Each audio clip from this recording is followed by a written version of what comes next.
Hi. Oh, looking a little messy. We don't care about that now, do we? It is Thursday, August the 2nd. It is 5:16 p.m. my time. It's probably about 8 p.m., maybe after 8, 8:16, 7:16 p.m. where you are if you're on the East Coast.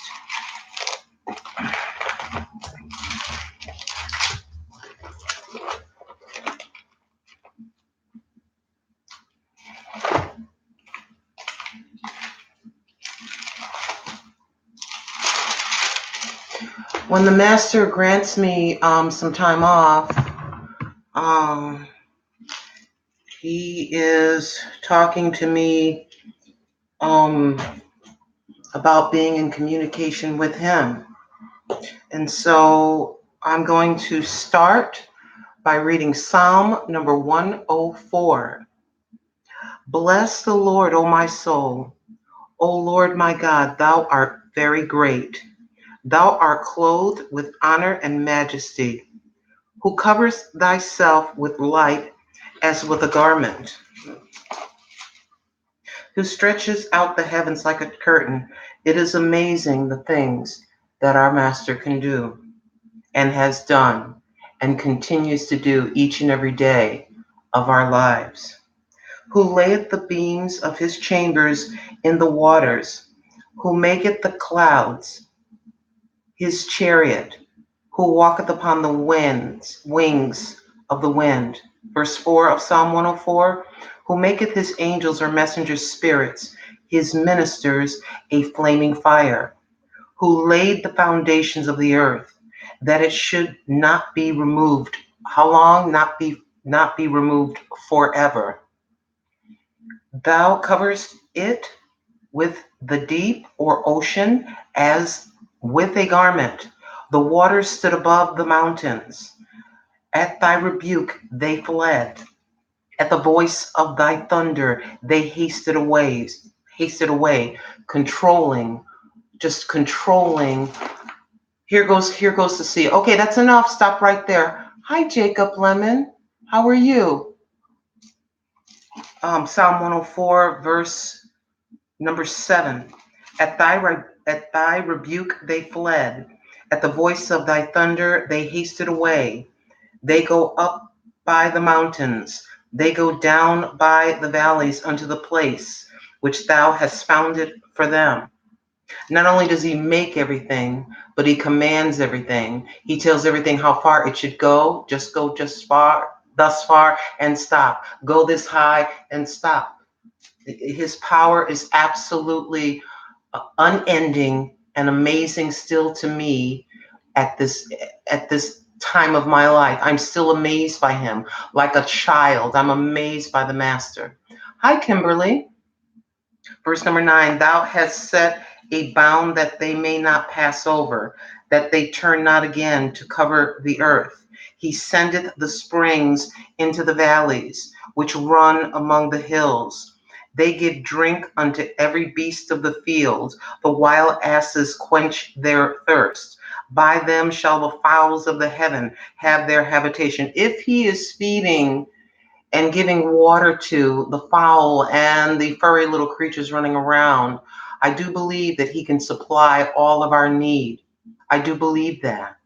If we are within his will, sometimes we're a bit out of his will. He feeds us nonetheless, not just food. He feeds us strength. He feeds us spiritual power. He gives us enduring strength that we never recognized that we had.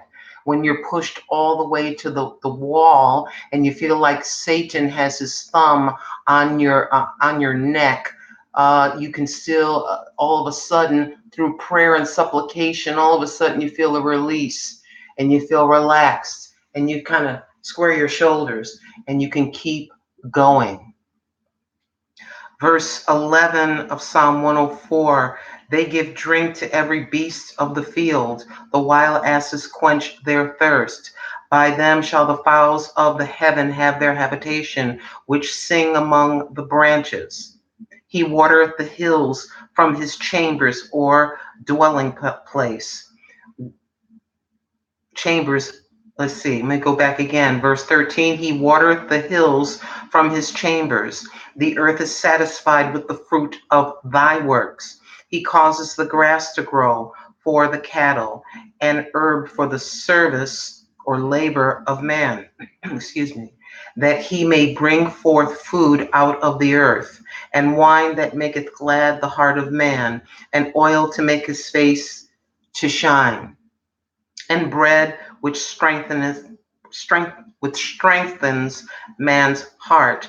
The trees of the Lord are full of sap, the cedars of Lebanon which he hath planted, where the birds make their nest, as for the stork. The fir trees are her house. The high hills are refuge for the wild goats, and the rocks for the conies. He appointed the moon for seasons.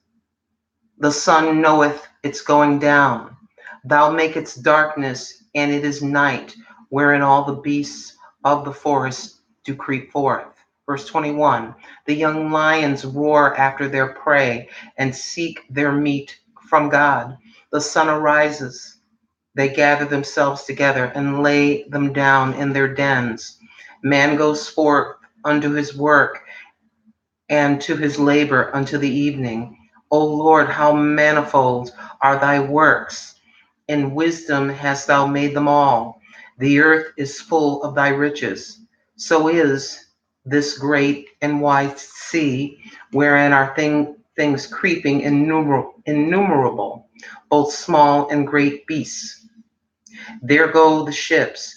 There is that Leviathan or crocodile whom thou hast made to play therein. These wait all upon thee, that thou mayest give them their meat in due season, that thou givest them, they gather. Thou openest thy hand, and they are filled with good. Thou hide thy face, they are troubled. Thou takest away their breath, they die, and return to their dust. Thou sendest forth thy spirit, they are created. And that's pretty deep. Verse 30, thou sendest forth thy spirit, they are created, and thou renewest the face of the earth. The glory of the Lord shall endure forever. Again, verse 31 of Psalm 104. The glory of the Lord shall endure forever. The Lord shall rejoice in his works. He looks on the earth, and it trembles. He touches the hills, and they smoke. I will sing unto the Lord as long as I live. Again, verse number 33, I will sing unto the Lord as long as I live. I will sing praise to my God while I have my being. My meditation of him shall be sweet. I will be glad in the Lord. Let the sinners be consumed or vanish out of the earth.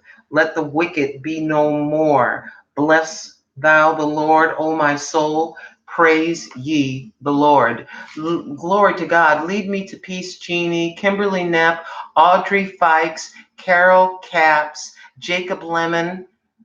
Thank you so very much for being here with me. I sensed that the Lord has allowed me these 2 days. He gifted me with 12-hour shifts. I need to be very careful and be very appreciative and not take his gifts for granted. So I was reading Psalm 104, and I wanted to share that with you. It's kind of amazing to me. I was sitting there at the little kitchen table there, and I was thanking him, and then I was talking to him about his creation, about Adam and the birds and the trees and the fowl of the air. I know this sounds kind of childish, but that's what I was doing. And so before I even opened my mouth to praise and thank him about all these different things, praising him for his power, just an unfailing, unyielding power from the master. He hasn't even unleashed his power. But when he does, a lot of the people that are insisting that he unrepentantly, that he does not exist, will find out that he does. And they're going to find out that he does. And so, anyways, I was thinking upon the creation, and before I opened my mouth, Psalm 104. And when I opened and read Psalm 104, it was talking about these things, about the water going. I know I said this twice already. The sea going just so far to the edge of the sand, and it just stops. The mountains just going as he created them up to where he wanted them and just stops. I'm just going to keep going. The things that fly. Sometimes you look at the National Geographic channel and you'll see an animal or a bird or a fish or something you've never seen in your life, and you stand there with your mouth open, and there's a creator of the universe that made that. There's things that we have not even seen that he has made. He's made your very next blessing. He is gathering the things together to answer your heartfelt, sorrowful, crying in tears when no one's looking prayer. I'll just share a little bit. I got some things inconsequential, but I just sense, this is just for me and my heart, right?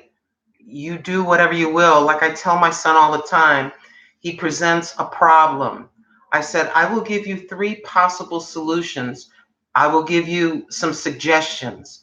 You can take my suggestions. You can take 1 or 2, or this is my suggestion. You can let it drop and pretend I never said anything. You're a grown man. Do what you will. I do that all the time.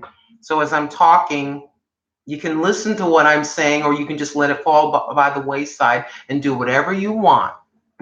I'm just an old woman just talking and praising the Most High.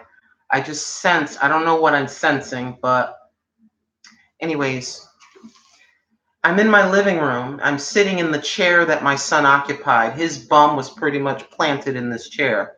He was kind of depressed and kind of going through.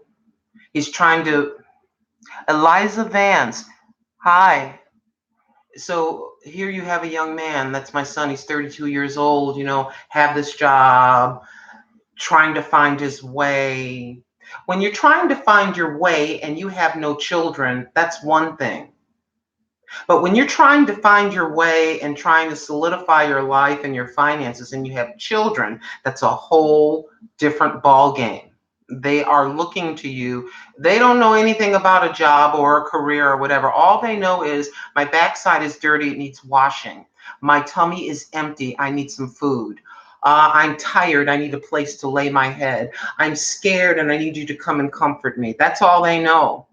That's all they know. And so I can only say so much or whatever. So anyways, he was, in my living room toward the end, just him here. He is in another living room right now. He is with my grandchildren and my daughter-in-law. Okay. They are in the other grandmother's living room right now. It is a totally different situation. I want to be very careful here. The other grandmother and I have never spoken. She came to my door to retrieve my daughter-in-law and grandchildren. I never spoke to her. We have a different person with a different personality, and that knows of God. That knows of God.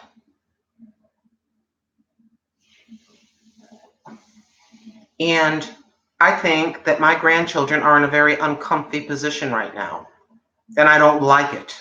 I'll just tell you, I don't like it. I don't like it one bit.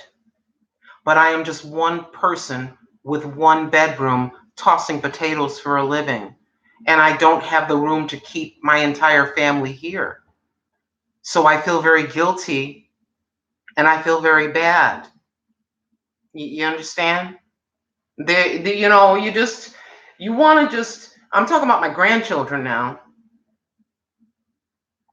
When they're little like that, the seeds are planted, you know, seeds are planted.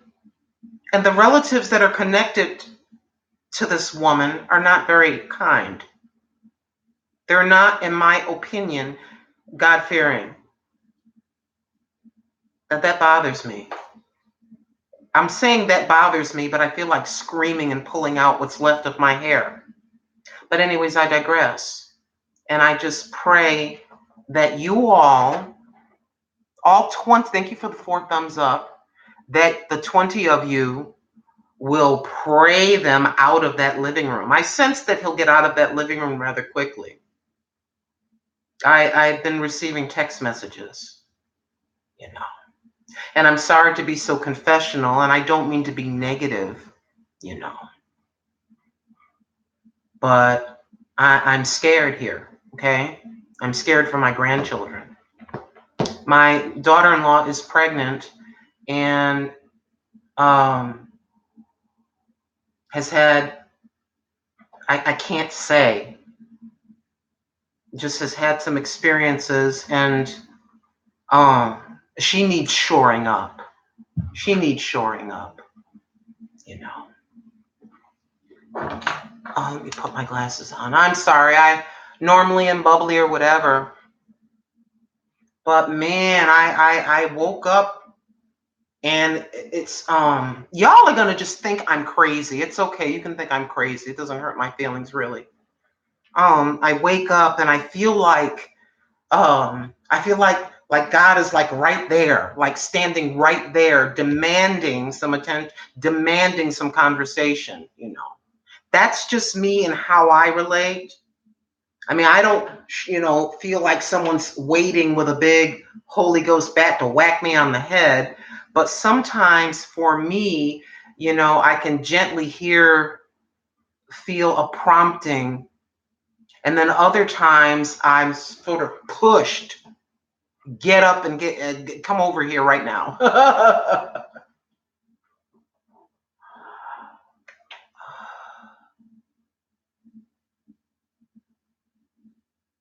Jacob, I just now, because I've been talking continuously. Thank you for letting us know about Caleb. I had no idea until I turned my head and looked at your words. Thank you very much for letting us know.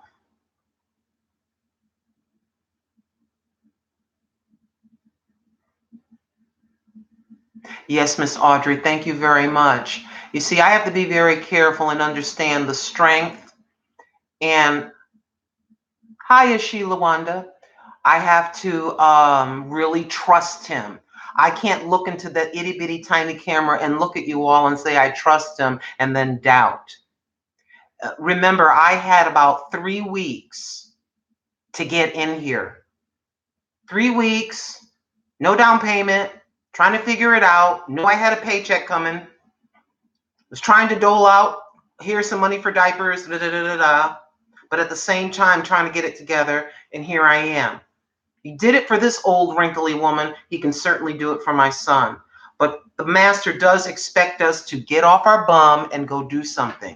Get up and head in a direction. Get up and make some phone calls. Get up and do a few things. You just can't just sort of lay back. Well, he said he would bless me. No, you got to get up and do something. You got to head in a direction with complete faith. Thank you, Dollar Princess, for your prayers. Love Light, hi. Thank you. Thank you, Love Light.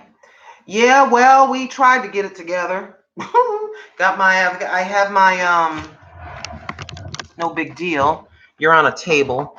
Try not to hang out in your face. That's kind of wrong. Okay, that's wrong. You know what I should do? I should get some double-sided sticky tape for when I get up. But anyways, I am wearing the pants. And yes, as I try to kick up without falling, I am wearing the sandals. Hi, Tonja. And what I did is I went out again.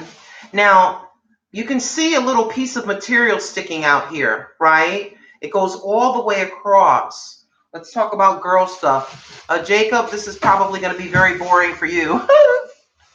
But I was looking for, I picked up at, I wanted to get some hairspray, so I got some because of all these little hairs that are sticking up. Went to Walmart for that. What this isn't anything terrible to show anybody. This is actually a bra with the covering in the front. It comes with the straps. It's an all-in-one, okay? And the price, the reason why it got my attention, of course, was the price. I can't tell what you're seeing. The price of $3. And it just comes in, it doesn't come in the number and letter size. It comes in small, medium large, and extra large, and XX large. I'm wearing an XX large right now because I'm not that big here, but I'm big all the way around. So I'm taking a chance because there was only a few left. It's the Underwire Lace Bandeau Convertible Straps. It's the No Boundaries brand. But right now, at least at the one here in Oregon, this thing was $3. And I've been needing some personal under items for quite some time, and I wasn't able to do it. So I was just doing the, if something becomes stretchy, a strap, you fold it and sew it so it's tight. I was just doing all of that. But when I saw these for $3, I had bought 2 of them. So I went back again today, and I bought a few more. Yes, I do that. If I see something that works and it is inexpensive, guess what I'm going to do? I'm going to buy more than one. And this is it in white. Basically, I have the white, the gray, and the tan, if you will. But what's really nice about these things is it comes all the way down. Chrissy 72685 just donated $50 to my channel. Miss Chrissy, you just donated $5 billion in my direction. Do you understand? I am very grateful. I'm grateful to the master. Thank you so very much. That's a lot. That's a lot. Thank you very, very much. Valerie Reese, thank you. Truly Tracy, hi. And so anyways, I don't know about y'all, I think you will agree, I love saving money. And this is going to sound kind of goofy for a 58-year-old woman to say, I like nice undergarments. I believe that if you have the money, invest in good undergarments and put them on the gentle cycle or wash them by hand. You don't need woolite. If you can afford the woolite, get the woolite, but you can go to the tree and you can get the X brand woolite and soak them. They last longer in warm, almost cool water. Let them soak. If you can let them soak overnight to get all the scents and sweat and everything out of them, give them a nice cool rinse and let them air dry on a hanger. I kind of like to fold them halfway over the hanger so they don't lose their shape. The other thing about these things, I'm going to take one off the hanger and show you. Don't mean to go on about it, but I get the chance to buy something new in an undergarment. I get quite happy. When you turn it around to the back, there's the padding. There's, of course, 2 pads there, right? You can take this padding out. You can take it out. And if you don't like padding, some people do not taking the padding out as you can remove it so it's easier for you to wash and you can keep the padding separate and help it to keep its shape.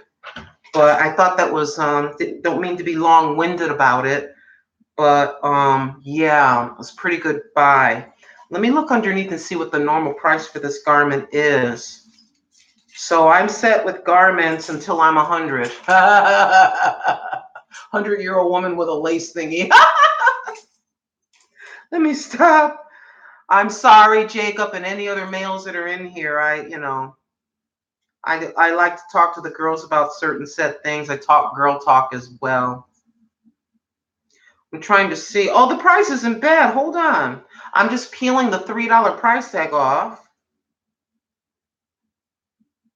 The original price, as I peel this back, I want you to see for yourselves, is $5.88. And it does come with the bra strap. So you can wear it as a regular bra with padding. You can wear it as wear it without the padding. And then it has the little spots where you slip the strap in, so you can wear it crisscross if you have that kind of a blouse, a workout blouse, or a blouse in the back. I can't think of what you call that. It's shaped like that. But anyways, there you have the garments that I was quite happy to find. I went back in there for the hairspray, and what I was looking for was a makeup that goes over my whole face. It's not really, it's in the makeup category, but it is a Wet n Wild product, okay? It is a Wet n Wild bronzer. And I could only find it at the store here in Oregon. It's called By Mart. I'll show you the back so you can see for yourself. By Mart, right? Now, I'm looking around. You have to pay $5 and get a little membership for $5. And that's forever, just one time. And so I couldn't find my card. And I thought, well, I might have to bite the bullet and give up the $5. So I go over there. The lady's very nice. I fill out the thing, and I, got my card in my hand ready to pay her. She goes, well, thank you very much. I didn't have to pay for the replacement card. By Mart is the only place that I could find this. It's a Wet n Wild Color Con bronzer, right? This is normally just a bronzer for your face, number 739. I went to Walmart and looked at the Wet n Wild. Wet n Wild. I know a lot of you ladies that wear makeup may prefer a pricier makeup for the quality, and there's nothing wrong with that. Or sometimes we mix. Hi, cute girl 380, seasoned diva #1. And so because of my unusual, I don't know what color I'm sort of a tannish, beigeish, just all mixed up kind of color. And normally I would have to put on one makeup or like mix them together. So one day I'm in the By Mart just looking for food and stuff like that. I was with Tim at that time, who introduced me to that store and everything. And so I'm looking and I see the Wet n Wild Color Con. And I was attracted by the color, which is pretty close to my skin tone. And I think this is $3.99. Forgive me, it's either $3.99 or $4.99. It's a pretty sizable palette. The last time I bought 2 or 3 of them, and I just ran out of the last of it. So I find 5,000 words to tell you something simple. I got the replacement card so I can get in the store. I go down the aisle. I go to the Wet n Wild display. There is a very light color of ivory. I cannot wear an ivory. So I'm looking, and then I see this weird looking tan color, which looks too dark. So I get all the way down, almost on my hands and knees, and I see another one in the back, and it's one. The one that I needed, there was only one left. I almost did a hallelujah fake church dance down the aisle. I know that sounds kind of whatever, but you ever have something you're looking for it and it's kind of hard to find, and you're looking and you're searching, Eureka! So there was one lonely, I suppose I can go online and find it, but it's called, I wish I could go there, it's called Ticket to Brazil. Ticket to Brazil number 739. And that is what I use. Because it's a bronzer, I don't know how to describe it. It may be a little bit thicker, but the minute I take one swipe, it covers so well. And because it's a bronzer, there's a little shine to it. Disgruntled? Yeah, me too. Disgruntled Gardener. Hi. I want to make sure that I'm saying hi to everybody. Love light. NYX and Wet n Wild is start. Yes, I stopped at the NYX display. They had a display. They had some pretty good looking makeup at the NYX display. But as everything gets a little bit better, Granny can go up a little bit higher. I basically sometimes I'll put a little something under here, maybe something lighter. But basically, I just put this on my face. I put a little bit of blush on and put some lipstick on, and that's it. I don't know what to do for my hooded eyes. I'd like to get a brow lift. You see how I look like I'm sleepy? I'm trying to look. I'm not trying to be egotistical. I'm just trying to look and see if I'm doing this right. We would like to raise that a little bit. Can we raise it just a tiny bit? And then while the surgeon's up there messing around with my forehead and he's getting all the crinkles and wrinkles out of my forehead and that dent right there, pulling it up like a shade. He can just come back here. Chrissy76, thank you so very much. Love you too. I love you too. Thank you. They can go ahead and pull my neck back a little bit. I don't, the crepe paper, and I have a double line, one here and one there. And if you're wondering, I hope you don't mind me talking about this, about these teeth right here. That one that's extra bright is a cap. I'll tell you the story of my teeth. I think I've told you the story before. My husband at the time, Alan, was not in the world, was in the military. He was in the Coast Guard. And I decided that I would make him a home-cooked dinner. It was very hot outside. And I made him a plate of home-cooked food. And I think I had a drink for him, whatever. And I had the bag with me. And I had to take 2 buses. I took the one bus downtown. And all I remember, it was like I fell asleep standing up. When I woke up, it's kind of weird, like a movie. I couldn't hear anything for a moment. And just like my ears were slowly opening, I started to hear traffic and people, oh my gosh, are you all right? They were picking me up off the ground. I fainted. Did I fall backward? No, I fell forward. Like, this is the curb and these are my teeth. And I fell like that. I was 20 something years old and I went to talk and I found it like this. And there was blood, right? And so they called an ambulance and my 2 front teeth were knocked out of my mouth. And then the ambulance, I'd never been in an ambulance in my life. As the ambulance was ready to go, this man, hey, wait, I found your teeth. They literally picked my teeth off the ground, put it in tissue, and put ice water in it. The root was still connected to my teeth. They put it in a Burger King cup and handed the driver the cup. So here I am with my toothless little self, crying and bawling my eyes out. Here's the mistake that I made. I had a little round purse. Forgive me if anybody's heard this story before. I had a little round purse about this big with a zipper in the front, and I would wear it across the money in the front. There was a mirror in there. I made the mistake of opening up my purse. I'm laying in my back, and I went down in there, and I opened it up, and I looked in the mirror, and I started screaming. I think my relatives in Puerto Rico, I screamed. They had to hold me down. I just lost my mind. So what happened? They bring me into the ER. I'm laying on a gurney.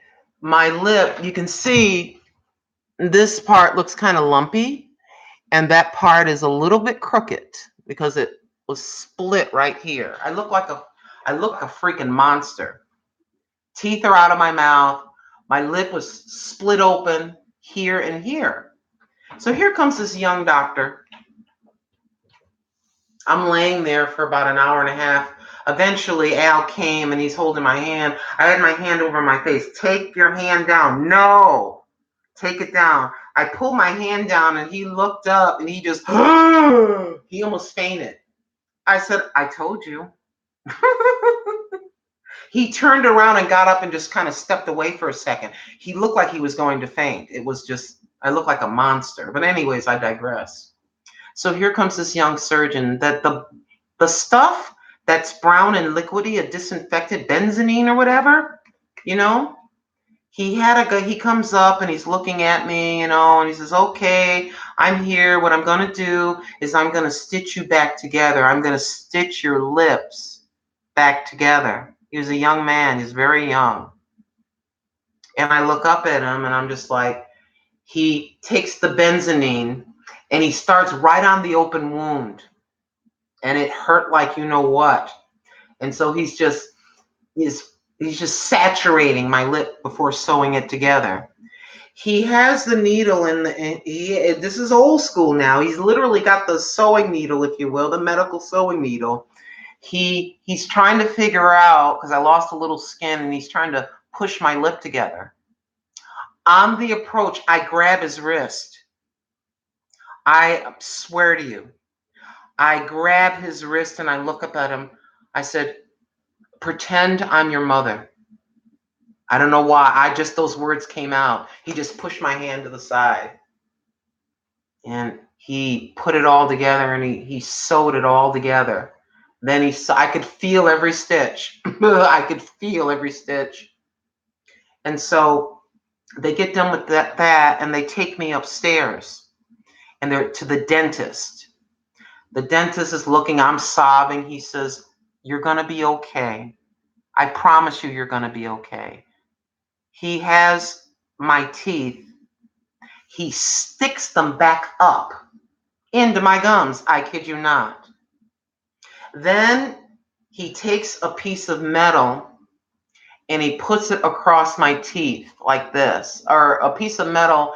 And in the front of the metal, there are these things sticking up. All right. They get that all together and they clamp it all together. And so that this part of the metal won't cut the inside of my lip, they put a strip of wax right onto it. Like this. Had a fat lip. I got stitches. I got other stuff there. And so he thinks he's going to comfort me once he shoves my teeth back up there. He brings the mirror. He goes, see, it'll be all right. The root will reconnect. Da, da, da, da, da, da.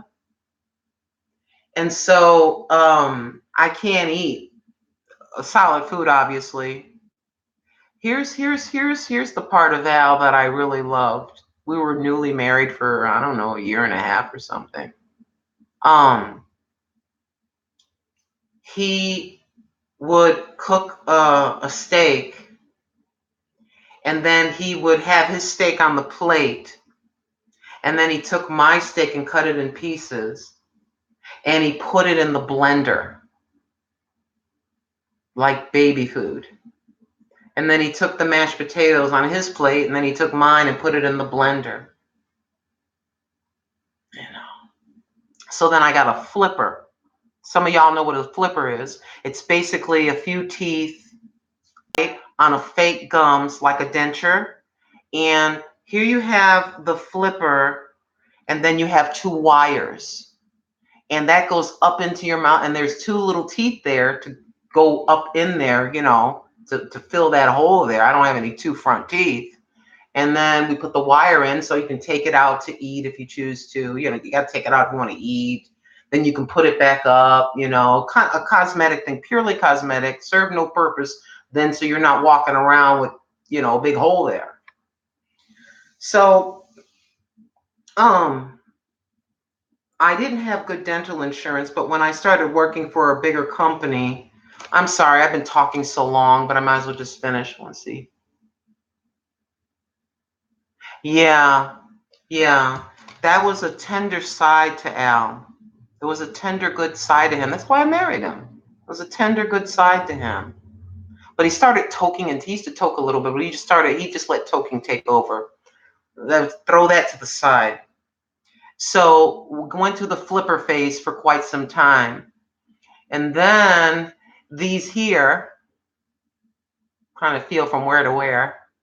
Anyway, the ones that look really good right here, what you have here is once I got really good dental insurance, I had these made. They took an impression of my mouth, and I had these made. These out of my pocket was probably almost about $1,500, $1,800, something like that. These are porcelain. They're very expensive. It's one whole piece right here, right? And what they do is I had a piece of a tooth over here and a piece of tooth they whittled down. They gave me temporaries, which the temporaries were, I looked like Bugs Bunny. I was talking like this because they were so big, but I had to have something. So they whittle down the good teeth, and then they have the porcelain teeth. And within it there's hollow. On either side, they're hollow, right? You have the little bits of your teeth sticking out. You have the fake teeth, and you have two little holes in there, and it just goes up there, and they cement it in. And there's space behind here. I have to actually go in there and clean behind there. So what happened? Years go by, and I eat around them. I just eat around them. You basically chew all your food from the back anyway. I haven't bitten into an apple in 30 something years. I have never been able to bite down. I miss that. But anyways, so when I was in Carolina, right out, right? So here I am trying to, now what in the world am I going to do? I had my hand over my mouth like this, and I'm talking to them very slowly. What's wrong with you? I said, I'm going to tell my teeth came out and they're being stuck in by 2 wads of gum. I'm just like that. I have nothing to hide. I don't like being a fakey, trying to pretend like nothing's happening. I try to ease what I say with careful words, but I like to get to the point. You know what I mean? And why am I like that? My mother was like that. My whole family's like that. We will, tell you what we want to say, but we're careful how we word it, but we're going to get to that point. So anyways, I'm going to all these dentists. Oh, well, that's going to be $5,000. I says, can you use these? Can these be reused? No, they can't be reused.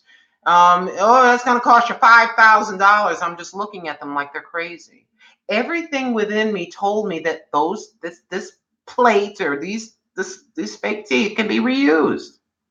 So what happened? I'm like, I was just crying.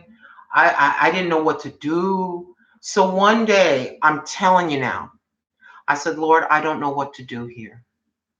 I just went to the Father, which I should have did in the first place. I suppose I was praying here and there, but I was so terrified. I was just so screwed up in my head, So, I literally sat in my bed there in North Carolina and opened up the phone book. I said to God, I said to the Most High, who do I pick? I need to find somebody that'll work with me. I looked down and zoomed in on this name. It was a very unusual name. It was an African name, I think. I go to the dentist and it's a man, I think he was from Nigeria. Very soothing, very calming. I go in and I say, hey, look, now here's my partial. Can you somehow put this back up here? He goes, oh yeah, we can do that. I'm not making fun of him. I'm going to tell you exactly what he said. What we can do is the one tooth is not in good shape that it was adhered to. The other tooth is in pretty good shape. We will get a metal rod and we will stick that metal rod up in your gum and we will reconnect this. We'll do it right now.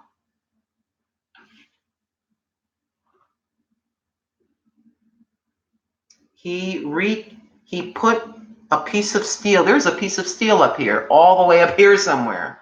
And there's a tooth over here. And he cleaned them off, and he disinfected my gum, disinfected the area. And he shoved it right back up there. And he laid me back, and he said, "Don't move." I said, I was a statue. And he put a big piece of gauze up there, and I laid back for a certain amount of time. He came back in.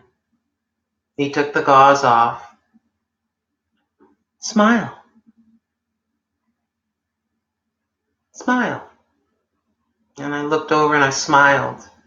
And I began to, it's just, I don't know how to describe it with women. It's a very difficult thing not to be able to talk. You understand? I'm a talker. And I was very kind of embarrassed. You know what I'm saying? And you're all, you're all poor and you're trying to figure out a way to do something. And you go into all these dentists' office and they're looking at you like, oh yeah, that's going to be $10,000 and $5,000. And I'm looking at these people like they're crazy. Why does dentistry have to cost so much money? Why are some people dying from an abscess? The husband that I showed you that picture, he had an uncle that died. He had an abscess that got infected and it went down into his heart and this man died. I am not even joking. I'm not kidding around here. Why don't they have affordable solutions for people? Why? I understand that things are expensive. Why? Why can't you if you can't have the A+ denture, why can't you have a C denture that looks just as good? Why does someone have to run around missing teeth and covering their face? Why? But anyways, that man came all the way from Nigeria, and I was about to leave. And I said, I said, "Please excuse me. I don't really know you, but can I hug you?" He goes, "Oh, no, no, no." I said, "Please." Then he came over and I didn't squish him or anything. I just leaned forward. The church hug, ladies. The church hug is your hips are back. Come on now, your hips are back and you're hugging with your shoulders. And I gave him the church, hips all the way back, and I was crying. And when he saw my tears, I think it kind of got to him. He realized at that moment how much this meant to me.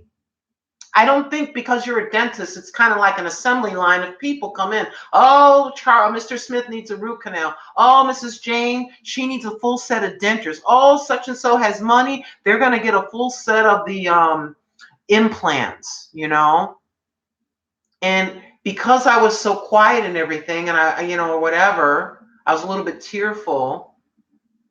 I think, it just all of a sudden his expression, like, oh my gosh, that little piece of metal and some cement and putting those teeth back up meant the world to this woman. I just changed this woman's life for the better with the little procedure that I just did. I think it really affected him that day. But yeah, so that's why these look nice and these, my real teeth, don't. We have a lot of caps. A lot of caps. I don't know. I think that the dentist that I went to for the caps, they kept drilling and capping my teeth. I think they drilled and capped a few too many for this. You understand? That's what I think. Because I think some of the teeth in the back could have been filled and saved. They chose to whittle down and cap, whittle down, root canal, and cap. I had, I think, 4 or 5 root canals done. Oh, that was interesting. That was interesting, let's just say. They have a set of triangle-shaped metal things. And your root goes all the way up. To those of you that know, I'm sure most of you do. The root goes all the way up here. That's why when you get a toothache, that's why it hurts so bad. Because a toothache here can hurt everything going all the way back. My teeth are starting to hurt. These are starting to hurt. And the last time I went to the dentist, they wanted to pull 5 teeth. I said, I'm not walking around here looking like a jack-o'-lantern. No, I'm not going to let you pull 5 of my teeth. So what's happening now is I'm in a fair amount of pain here and there. I'm being very careful in brushing and flossing and whatever, trying to hold on to what I have. But I know that what's happening here is going to have to happen here. I don't know what I'm going to do. I don't know how that's going to happen. Let me roll back and take that back. I know exactly what I'm going to do. I'm going to go to the Master in heaven, and he's going to figure out a way for me. Because I have been talking to y'all about this. It's no big deal, but maybe me talking about this is going to just help somebody. I don't know. So here I am looking up. They have something called dental. Some of you know this. Some of you know exactly what I'm talking about. It's called dental implants. Yep. Dental implants. They put something down connected to your jaw. And there's a hole at the top of that thing. And then connected to then they have a porcelain tooth and a piece of metal. And you can get a whole row of them bad boys and it snap it right in and it does not come out. You can get them, but guess how much they cost? $20,000. I saw a quote for $45,000. Do you hear me? The cost of a house. $45,000. I saw a video of a lady having 4 teeth put in, and it cost her $11,000. The person she went to did not take insurance.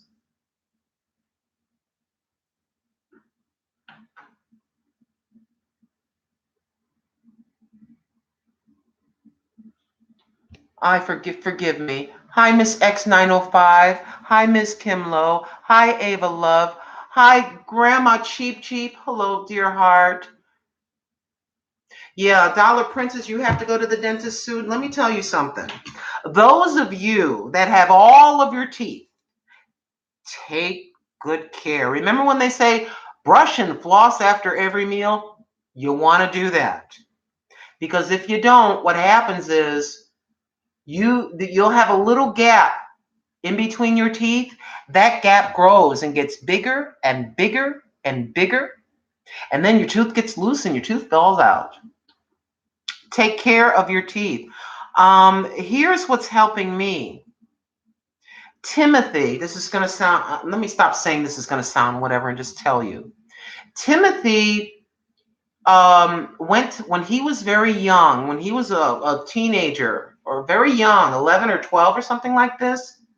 He had an aunt and uncle, which were quote unquote nature freaks. They would call them nature freaks back in the day.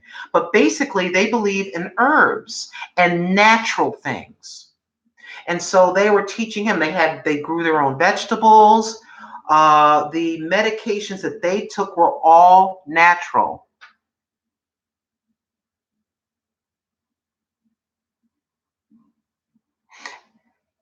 Miss Sensational, Michelle. Oh my gosh, woman, how you doing?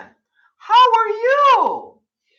But anyways, goodness gracious, it's so nice to see. It's so nice to see each and every one of you. There are 42 of you in here, and I have 17 thumbs up, which I'm grateful for. But anyways, basically, Tim knows about natural things, like natural capsules that you can buy, the natural solutions to things. He has several books. He has a big, huge box, cardboard box with dividers in it. And within the dividers are all kinds of capsules, capsules for pain, capsules for everything you can imagine. And so my teeth on this side started hurting to where I was crying. He said, just a minute. He takes this box out. He goes in and he gets 6 or 7 different bottles and 6 or 7 different containers. And basically they're see-through capsules with look like dried herbs in them. And when he stood there and he's looking in the book and he's looking for infections for dentists, gum infections, root and all that. And then he makes up 6 little baggies with 7 or 8 capsules in each baggie. He says, you eat something and then take all of them every day. Do not skimp when your teeth stop hurting. Basically, there must have been my gum was kind of inflamed. And basically, I, took 3, chug some water. I had a sandwich, whatever. After 2 days, my teeth stopped hurting. After 3 or 4 days, the swelling went down, shrunk right down. Natural remedies. So Tim has been knowing about natural remedies. He's 55 for 35 years, maybe or so. There are natural solutions. You got to be careful. You got to get the proper books. Listen, I have to go over there tomorrow because believe it or not, I filled up this is a side. I filled up my windshield washer fluid container. By the afternoon, it was all gone. I have a leak of some kind. I think one of the hoses came loose or something. So I texted him and I'm going over there tomorrow. I will write down the name of this book. I'm going to get a copy. He says it's on Amazon for $5. And basically, you open it up. It talks about your monthly. To those of you that still have your monthly friend, you have your period or whatever, the cramps, denture for dental pain, all kinds of different. I'm not telling you not to go to your doctor. I am not a physician. I'm just telling you what worked for me. This worked. And so far, I about a week and a half ago, this side was hurting, and I went over there, and he made me up the packets, the little packets with the natural remedies capsules, and I went on ahead and took them, and it shrunk back down. This was just inflamed. See, I know I'm going to have these teeth pulled, and I'm going to have dentures put in. I know that, but I'm trying, and I'm trying to hold back. He said for him, he's got a plate top and bottom. He is all false fake teeth. But anyways, oh, what was I gonna say? He said that his teeth, he was able to hang on to them for 2 years with just your regular Listerine, not the X brand, not the super blue sweet brand. He said that the sweet brand of Listerine actually has sugar in it, which seems kind of crazy to me. And so he was in a lot of pain, and little by little, his teeth were just getting pulled left and right. And finally, he just got to the place he had to have them all pulled, starting with the top. And then he got the denture for the top, a plate for the top, just a regular take in and take out, put it in a cup at night, And then he still had some of the bottom teeth, and then they just went. And so basically, he's got the top and the bottom now, But this is just his experience. And he said, you have to have 100% Listerine. Really, really good. It doesn't taste very good, but that's a germ killing, fighting thing. He says, with using the capsules, I'm sorry, I know I'm being long-winded. And using the Listerine to get down in the nooks and the crannies, which if they're bigger, you need that Listerine or whatever it is you use to get down in there and clean your gums really good and to kill the germs. You don't have healthy gums, which is the foundation for your teeth. Just like a tree, here is your gum, here is your root, and this is your tooth. It all has to be healthy. What do I know about it? I know at least my experience with what I went through. But I think it's so sad. Ava Love, I need dental work, but I do not have the funds for my partial. Understood. The insurance pays. Yeah. Hundreds of dollars. See, this is what people don't seem to understand. I'm not talking about any of y'all, but we all are Jane and John Doe. either you're retired or you're Social Security, and if you're married, maybe your husband has a pension or whatever, right? And you have maybe you have Medicaid, or you have a dental plan through your state, you know. But here we are. If we're working part time, I mean, you have to work full time, and then you pray that your company has coverage. And then they say, okay, your cleanings are free once a year. Your checkup can be free once a year. Okay, and then you look for the percentage. Okay, a filling. Okay, we'll pay 60%, you pay 40. If you got a good plan, okay, we're gonna pay 80%, you pay 20. And you say, okay, I got the copay of $15 or $20. I got the copay for $15 or $20, and then I gotta have two fill-ins, right? Okay, my portion is $20 for the visit. The X-rays, maybe that's 100% covered, and then it says, okay, that'll be $150. So that's coming. They tell you with your free visit exactly what it's going to cost. So then you say, okay, I'm going to set $25 aside. I got $75 set to the side.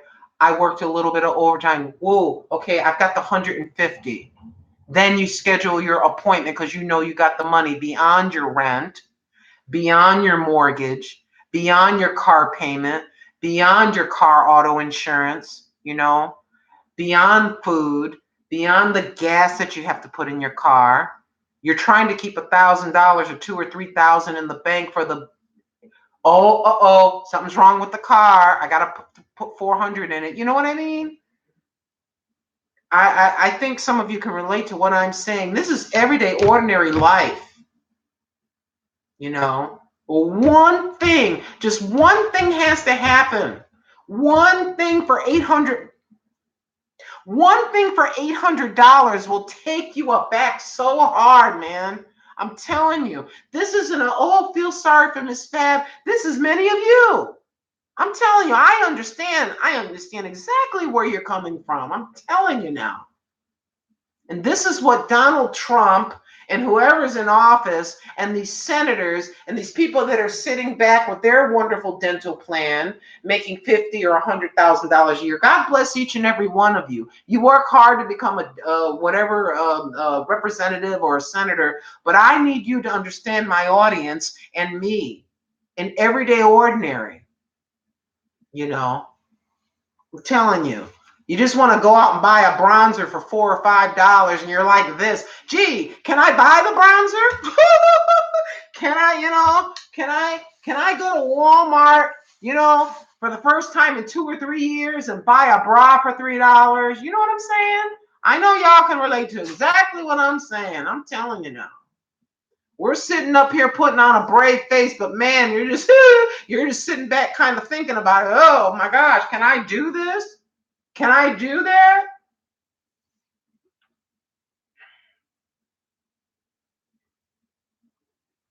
That's what I'm saying, Grandma Chichik. I agree. We are supposed to be the richest the richest nation on the planet, right? People are trying hard to get in here. People are going under fences and risking their lives to get into this country because they think the streets are paved with gold, and they think everything, you can go in and get some free medical and get some welfare and get some food stamps. Not so. It's not like that. It's not like it used to be. God bless each and every one of them. I don't hate anybody. I'm not mad at anybody. I understand why you want to come here. You're sitting there making 2 cents a day. I'm exaggerating. You're sitting there making 2 cents a day. Your family's half starving. You're living in a raggedy thing, right? You're paying all kinds of money. You work hard. Your wife works hard. You got 2 and 3 kids, and you want better for your family. I understand that. I understand, but there's a certain set way that things have to be done, I'm not harping on anybody. I'm not trying to be mean at anybody. Everybody's trying to survive, whether you're old, Whether you're middle age, whether you're young, whether you have kids, whether you live alone, everybody's just trying to survive, trying to make it. And then after you survive and you pay your bills, can we have a little comfort? Can I save a couple of grand and go on a vacation? Can me, if you're married, me and my husband go on a vacation? Can I take my children to Disneyland? Can I take my children to the aquarium? Can we go to the camping site and enjoy fishing and sunsets and stuff like this? Can I take,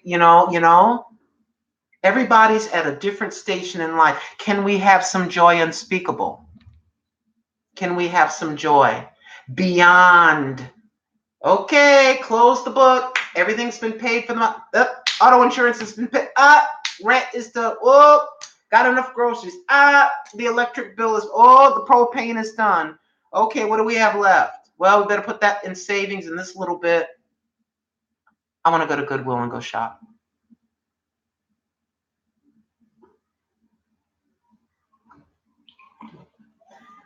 Well, for a whopping 68 cents, I didn't realize I still had one left. I did a hallelujah fake church dance in the kitchen when I found this thing in the fridge.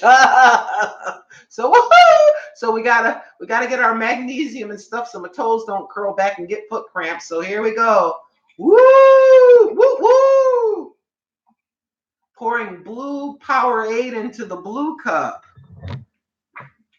Oh yeah, I did get a few other C Mendoza 805. Hi. I know I probably missed some folks, and I do apologize. I don't know if Mr. Jacob Lemon is still here. Also from the Buy Mart, my coffee, I got about a tablespoon of ground coffee left. I went whole hog for $3.99. Since Seattle, Washington is not that far from me, this is called Seattle's Best Coffee. Post Alley, dark roast. I've never tried this in my entire life, but I decided to spoil myself for $3.99, and let's see what's going to happen with that. What else did I get? Oh yeah, I forgot. Now I went whole hog. This is $1.99. I'm spoiling myself. Yes, I am. I don't know who Herbert is, but he's winking at us. This is strawberry lemonade. 120 calories per serving. I decided that this would be my big spoilage, besides the ice cream I got yesterday. Every once in a while, I'll spend $2 or $3 on something that probably I could get for 50 cents because I just want to try it, And then I got the Rinaldi. I want to try the Rinaldi Alfredo. And when I do Alfredo, I like the bow ties. I just like the way the sauce kind of clings onto the bow ties. Stephanie, someone said hi to Stephanie. Hi, Stephanie, but I don't. Oh, Stephanie M. Hi. Well, you can come in for 60 seconds or come in for a few minutes. We even you can look back at the video later whenever you get time, if you choose to. I told about the story about my teeth. I don't think I can tell the whole story again. But yeah. And then, when I was getting the bronzer, which there was only one left, I told you about that. The Wet n Wild ColorCon bronzer, the Ticket to Brazil number 739. I mean, man, hold on a second. Just give me, hold on. I don't want to trip on the wire. Let me go get that thing. Wait a minute. Hold on.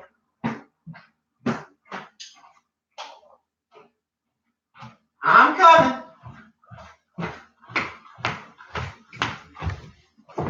When I tell you that I use stuff to the very end, here's the old palette.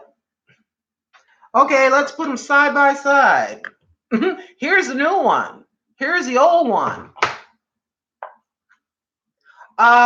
When I tell you I use stuff all the way to the end, I kid you not.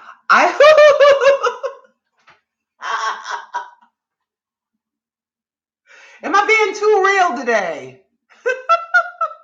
and then, and then when it starts getting to the edge like this, I know none of you have ever done this. When it starts to get to the edge, oh yeah, I go in there with the edge of the makeup brush and I scrape it up and pound it out. I'll scrape that bad boy up right there. See all them crumbs right there? You think I'm joking around? See all the crumbs? I'm not lying. I told y'all. Oh, hold on, this is precious. Oh, I'm gonna use this. I'm not joking around. Just dun dun dun dun dun dun dun dun dun. Have you ever bought a new compact and dropped it and had it crack and lose your mind? I did that one time. I think I was in Carolina. I bought a CoverGirl thingy, right? And I get in, I just bought it. I didn't even get to put it down on the sink, near the sink. And I don't know, I fumbled around or tripped or whatever, and I dropped it and it broke. I think you could hear me. Ah, women can all relate. Yeah, it's like getting a brand new pair of pantyhose for $5 or $6, and they're like a coffee colored or dark color, right? And you get a little runner in that hose, you just bought it. Oh, ooh. But anyways, yeah, I'm not playing around. Yeah.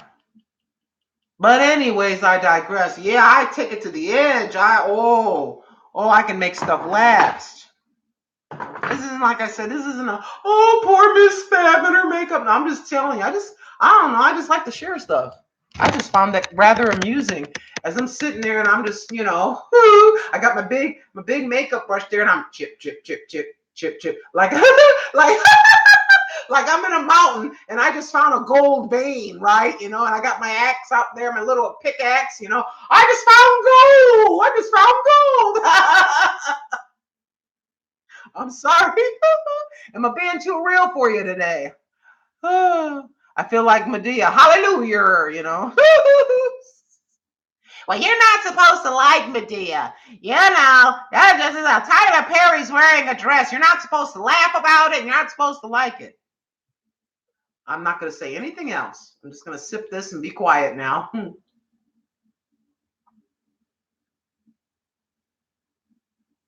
Okay, I did more than sip. I'm literally gulping. I'm thirsty. Probably from running my big mouth.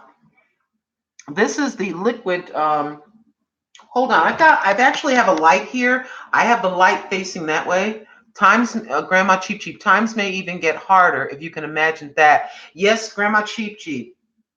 And I know you know this, and Grandma Cheap Cheap. By the way, Miss Grandma Cheap Cheap is an excellent cook. I've said this before. I'll say it again, and I'll say it again. She has a wonderful YouTube channel. I would advise you to go over there to subscribe to her. Ms. Sensational Michelle. I would advise you, and to disgruntle all you different folks in here. Let me get my words correct. She's an excellent cook, but she's also has tips about other things. Other things regarding food and other subject matter. She is a wonderful woman. I'm telling you. That's why you see me go, Grandma Cheap Cheap. And her daughter is Miss Mama Daughter Sister. Sometimes she'll come in too, and she's a YouTuber as well. Anyways, I digress. I was supposed to be writing all y'all's names down. I've got my thing here. I was supposed to write all the names because at the end, after people leave, I wanted to make sure the right names. I've got a light here. Let me lower it down. I just want to make sure. This is the Wet and Wild, number 926B. It is called Berry. Let me see. Is that Berry? Berry Recognize? Berry Recognize. I don't know why they're calling it that. 926B. You turned that way. Don't want all my wrinkles showing. Don't want to scare you. But anyways, I was looking for a mauve, M-A-U-V-E, a mauve color. And I thought that was pretty neat. And I think it costs $2.99, but it is the Wet and Wild, and you know you can get Wet and Wild at Walmart. So yeah, yeah, Grandma Cheap Cheap, you know, she's the real deal. She's as are all of you, but she's a very good person. So why don't we open this up? Yeah, Grandma Cheap Cheap, you were talking about how things are good. How things, I just want to make sure that you see it is brand new. I'm not goofing around. Just want you to see I'm genuinely opening this live and in person. What is it, Thursday? It's Thursday night with Miss Fab. Hey, should I make up an intro? I actually have the intro for Over 50 and Fantabulous. You remember when I used to do the regular videos and I had the intro? Some of y'all don't know about that. I thought about bringing that intro back. And then I used to actually yell. Yes, some people were irritated with me because people wear the earbuds. And the welcome was as follows. Let me back this up. Matronista K. Carter. Woo woo! Oh, this is a great night, Radio Florida. This was the intro. Are you ready? I'll try not to be too loud. We are over 50 and fantabulous. Yes, yes, my darlings, my babies, my sweetie pies. Hey, ho, what's up? What's up is this. And then here come that was my intro. Slowly but surely, I'm coming back to life. Whoop, whoop. Yes, little by little. Yes. Love it. Yes. 58 years old and acting ridiculous. But little by little, here's a 27 thumbs up. Uh-oh. I think maybe we're gonna break the 31. The other night we had 31 thumbs up. I almost lost my mind. Like I got the is the woman behind me getting them thumbs up? But anyways, Miss Sensational Michelle, K. Carter, Grandma Cheap Cheap, Raina Lynn Napo. Oh my gosh, she comes in. She'll come in just for a minute. Hello, y'all. Check each other out. I love y'all. Thank y'all for coming in here to see the old lady. Talking about me. So I was quite worried about what I could discuss. And 30 thumbs up. Oh my gosh, I'm gonna lose my mind. So I have to cover my name here. I've got my name and address on here. But however, do you know what this is? This is a book from school when I was a kid. I kid you not. It's called Journey Cake Ho. Journey Cake Ho. So let me see if I can. 1969 to 1972. It's a little bumpkin story. No, I'm not going to read the story, but I have a few things that I saved from my childhood. It's all tore up and stuff like that. Do any of you have things that you have from school? This actually kind of reminds me of around here in the country where Tim lives. This is live and in person where Timmy lives. I kid you not. Nothing wrong with that. I love the country. But yeah, that's from 1969. And I said, well, I wonder if I have some photographs or something that I could share. We can go down memory lane just a itty little bit. If I have them in here, I think I do.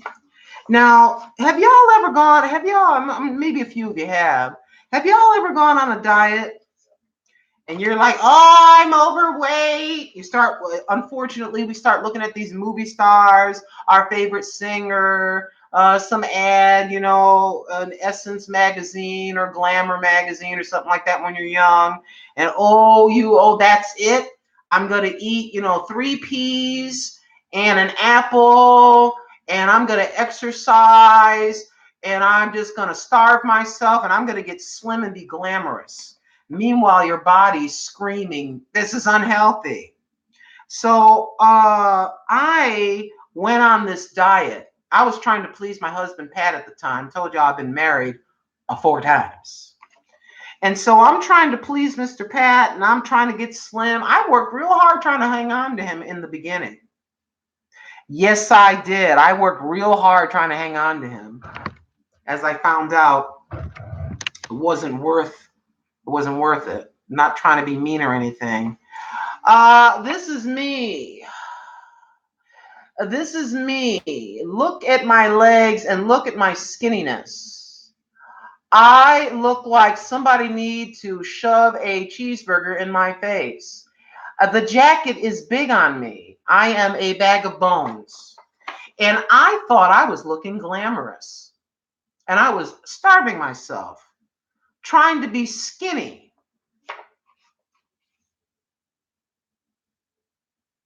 You still have the teddy bear from when you're 3 years old.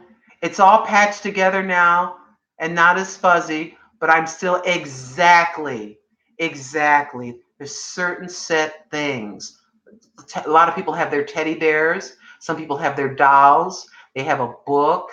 No matter what that is, it doesn't mean anything to anybody, but it's a priceless thing to you. It's a priceless thing to you. And I can so relate to that. And this is after I got myself back to myself. This is the healthier version of me. Yes. And that young lady with we got our arms wrapped around each other. That's my sister. That is my baby. This is us in the young days. Something about that haircut from the 1980s. And once again, I look like somebody punched me in the mouth with lipstick. I cannot seem to get away from the 80s and that lipstick. That is my sister Carmen. My mother used to call her my shadow because she was always following right behind me. And let's see.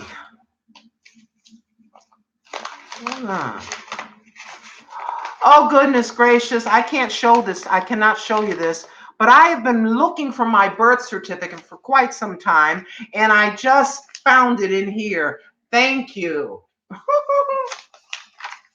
Isn't that something? I've been hunting and pecking and looking around. I could not find it. Because for some reason, this is going to sound whatever. Something is telling me, get your papers together. Get your birth certificate, get your social security card, and know where everything is. And when a thought comes to me like that out of left field, it just tells me something. It's something. And I don't know what that is. Jacob Lemon, thank you so much for being here. If you notice, Jacob is in blue.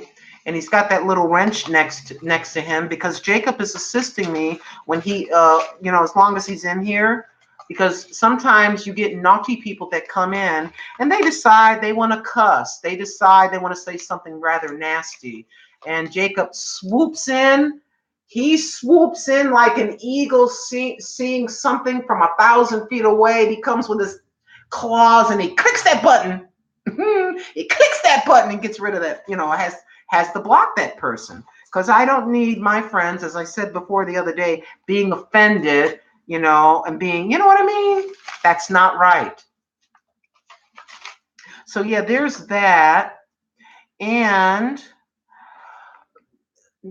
this is, you probably can barely see him, but that's my son when he was first born. Look at that little head. Look at all that hair. Look like he's going, oh, feed me. And let's see, is there anything else I would like to show you? I'm sure there is. I'm so glad I found that birth certificate, for goodness sakes. Oh, I just found a picture of an ex-boyfriend I didn't even know was in there. We're going to leave that alone. And I showed you pictures of Christopher yesterday. So, oh my gosh. I've been looking for that picture of my father for so long. I want to show you. This is me and Christopher. We went on a little boat ride. in Rochester, New York, and there's the boat, and there's us. See how tall he is. I told you, I'm 5'10", and he's 6'5", or is 6'5.5". And yes, dun, dun, dun, dun, he loved country music, and and I bet you he still does love. Yes, that's us. That's me. I bet you he still loves his C. Mendoza. Hi. Oh, he was a tall drink of water. You know, Grandma Cheap Cheap, I'll just tell you something. Grandma Cheap Cheap, it's just you and me. There's no one else in the room. If I just tell you, honestly, all jokes aside, if I could roll back time,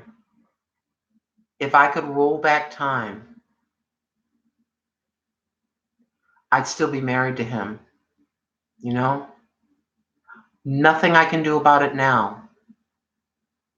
But if I had to roll back time, I think that we could have worked harder on it.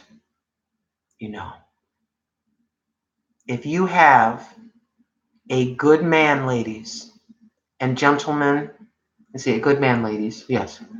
And gentlemen, if you have a good woman, they really love you.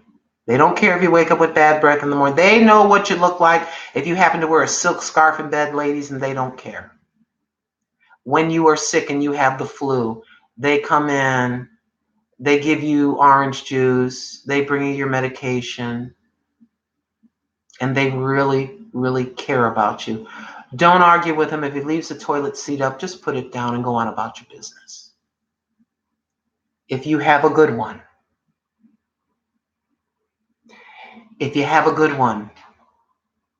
don't be me. I regret that. I am not even joking around. I regret that. And I can't go back. But that's life, and you got to keep going. I'm 58 now. But I'll tell you, let's get off the serious matter. I am thinking about, as you can see in most of these pictures, I have kind of the same haircut from 1985, and I'm thinking about going back to it. Basically, you cut it behind the ears, it's just layered. And I'm thinking, that maybe I can, go back. Yes, C. J. Mendoza, good men are a blessing. They are. I'm telling you now.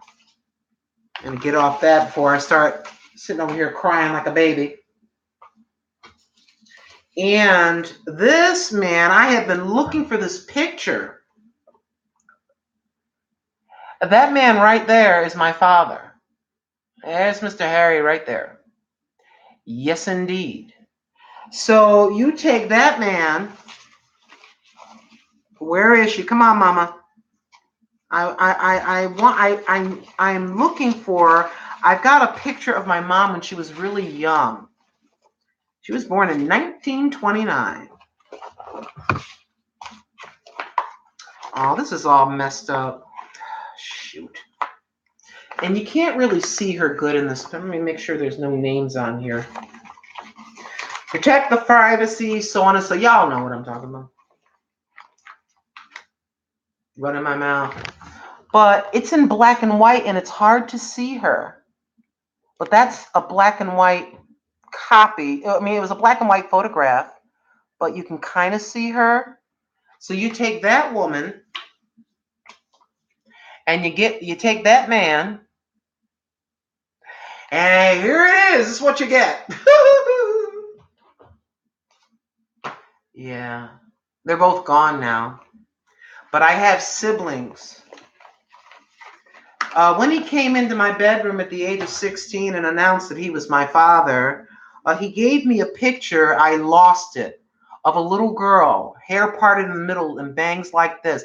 And she had 2 pigtails. She was his skin tone with this face. So there is a woman running around that's probably 67 maybe. No, okay, I'm 58. I would say she's about 64 to 67. Somewhere in the state of Connecticut, there's a woman, and she is my sister. And I've never met her. And I want to, before I leave this planet, go back to Connecticut to see my sister. And his son is a spitting image of him. And my sister Carmen saw him. I go, you saw him? I go, would you please give him my phone number? It's just crazy. But anyway, I have a half brother and a half sister running around somewhere in Connecticut. And I don't want obviously don't want anything from them. I would just like to meet them and say, howdy ho, whatever, and shake their hand and say, hey, how you doing? You know? Because, people, sometimes they have these reunions. Oh, I've been looking for this relative in my life. I've been looking for my mom. And sometimes people don't want to be found. People don't want you in their business. And I can turn the emotion off like that, and that's cool. But you're just curious and you just want to say hi. Miss X905, hi. Thank you, love cats. Yeah, I'm a whole kit and caboodle and mixture of everything. And you want to hear something interesting about my grandchildren? Here, my son's father is African American. I'm Puerto Rican and African American. My daughter-in-law is Mexican and Caucasian. So within my grandchildren, what do you have here? You have Caucasian, you have African American, you have Mexican. Am I missing something? And you have Puerto Rican. They're all blended in there. The United Nations is in California in a living room right now running around. I said, Jessica was upset the other day because my grandson saying, no, no. And he's getting all rambunctious and getting all upset and everything like that, right? I said, well, you got all the different nationalities running throughout his veins. They're just all having an argument. Leave them alone. I go, they're all arguing with each other. That's my running joke about if you got all these different, I don't really care about that at all, really. I'm just talking and describing things to you. I don't care. I don't care. Let's see. I don't care if you're as light bright as this sheet of paper or you're as beautiful, beautiful ebony brown or black. It doesn't matter to me. I just love people, And when I was a little kid, we were in the housing projects, black, white, Puerto Rican, we're all together as kids playing, and we never thought about what the world said we were. When kids are little, they're just little kids. They are little kids, and they're enjoying each other's company, and they're having fun. They're not thinking about what someone's hair look like or what someone's lips look like or what their body looks like, if someone's skinny, if someone's fat, if someone has a big head or a little head or short arms or long legs. Hey, let's play baseball. Hey, let's go play hide and seek. Hey, you want to go down and get a soda? Hey, you want to go to the movies? They got 3 Bruce Lee movies for 99 cents, You're just having fun. And it's just, these things where people get upset with one another about this. It's a taught thing, No 4-year-old child just all of a sudden just starts recognizing, or what they think they're recognizing, that they're quote unquote different. It's very I'll just be careful with my words. It's very ignorant adults that do that.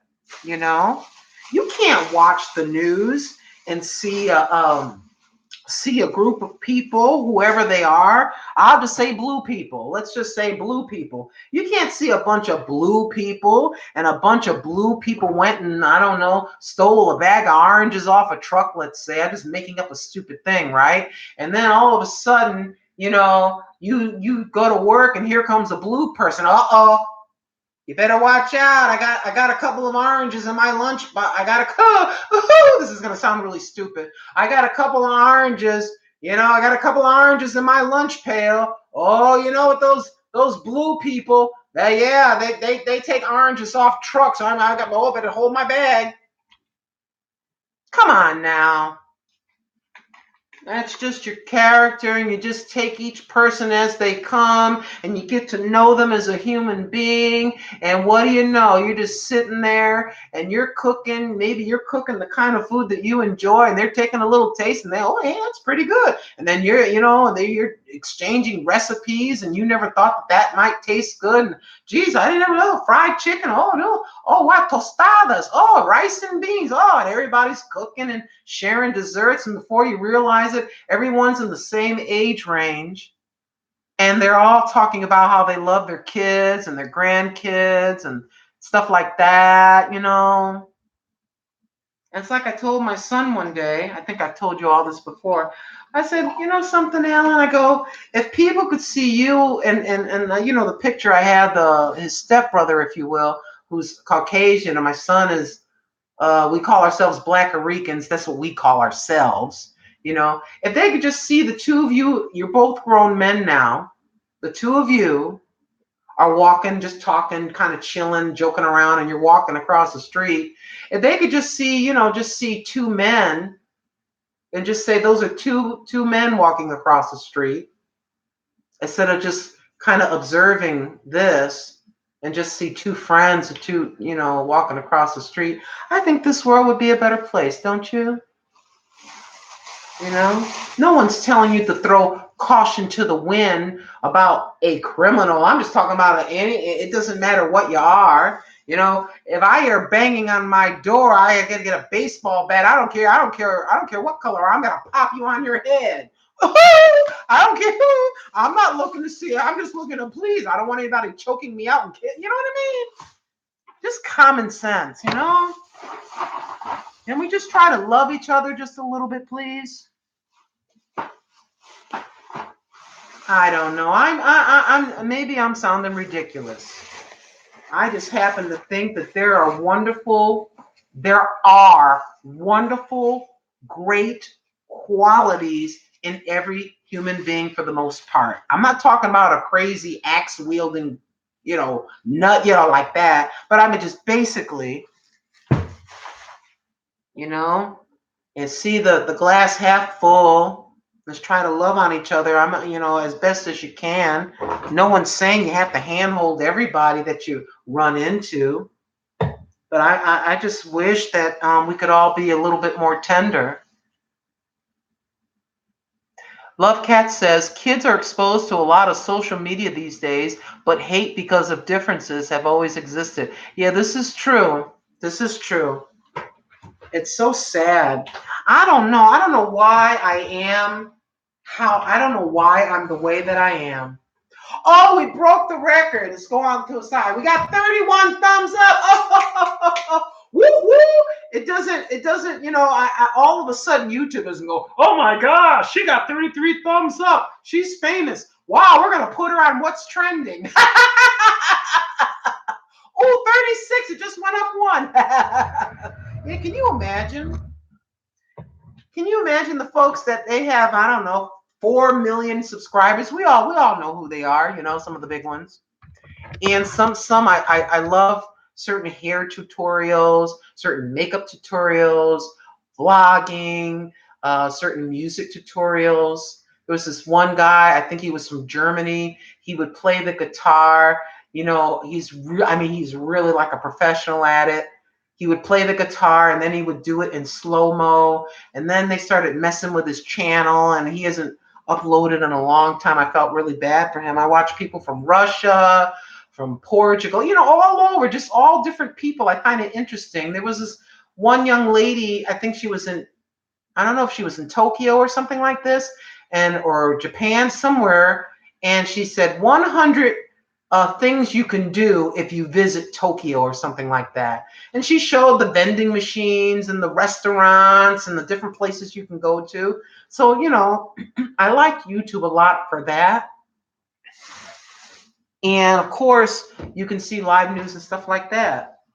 But yeah, I like to sometimes go to the YouTubers that have, I don't know, 4 or 5 million subscribers or whatever, the good ones, right? If they have a good story to tell. And I like going back to this because it sounds crazy. You know how it says the sort, you check on the click videos. And then on the right hand it says sort by oldest. I love to click on the oldest one from 3 or 4 years ago. And you can see the progression. They start out like me with their laptop, right? Their laptop cam, and then maybe a little handheld cam for $50. And then, you see the progression. Like a year goes by, and then the cam, you can see the clarity of it. Everything looks clearer. And then pretty soon they've got 100, 50,000, 10,000. That's a big deal, right?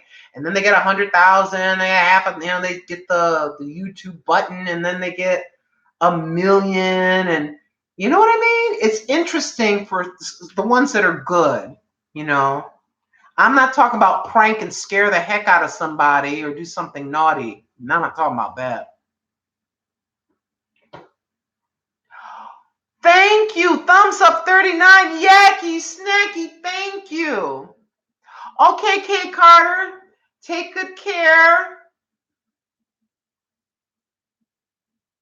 Diversity is awesome when it comes from a loving, positive space. Yes. Miss X, exactly. Miss X905, remember I found the Daily Mail article that your channel was meant. Yes, I was very surprised with that. My channel was actually mentioned on some news article or something. I think they were talking about older YouTubers, and for some reason, my goofy channel shows up there, and Miss X905 found the article. I'm like, oh my, are you serious? I'm like, are you serious? I'm like, why am I? So I look and I see it. Yeah, it was like, I don't know how many years ago. Thank you so very much. Oh, we got 41 likes. Yeah. Thank you so very much. Cheers with the blue. Oh, where's my child? Cheers with the blue, with the blue Powerade. I don't know. I don't drink. I used to drink. I used to drink beer, but then I started drinking too much beer. Too. I got nothing against anybody enjoying. Look, if you're home and you want to have a mixed drink, if you want to have a glass of wine, that's your life. That doesn't make you. What are you, like a criminal or something? I don't have. I'm not. I don't. I just think people need to just relax. Just relax. It's okay. That's okay. So here we go. I don't know. Maybe when I turn 75 or something, if the creator of the universe lets me live that long, maybe I'll have a glass of wine or two. I used to like drinking this berry stuff. It was like a berry flavor. Arbor Mist, berry or something like that. Very low alcohol. And I would buy a bottle and it would last me many, many, many, many days. I just have this little sip after work or something like that. Then I went into depression and I broke up with this person. And then I just kind of was spiraling and just talking only about myself. Not talking about any of y'all, talking about me. So I said to myself, girl, you have to stop. Because you don't have any sense of control and you're letting your emotions step in and you're going to take yourself to a place you're not going to like. And you're going to start missing work and you are going to spiral down the drain to a place you don't want to be. Now that was just for me. Oh man, it was it was bad. I would drink warm beer. Does that give you an idea? It was ridiculous. I was just being ridiculous. And now I don't know. I told you the story. I was driving to work one day and I had $10 and I don't know, the heck with it. I'm gonna go and I was supposed to put money in the car and just head on to work. Nah, the heck with it. I'm gonna go and I'm going to get myself a 6-pack and throw $2 in the car and go home and call in. And I'm just going to drink the whole 6-pack and get drunk and feel sorry for myself. Mr. Pity and I are going to have a party, and we're going to party hardy together. So I go to the gas station with my, I think $10. I think it was $10. And I was trying to get out of the car, and this thought came to me. If you will put that entire $10 in your tank and go to work, you will never drink another drop.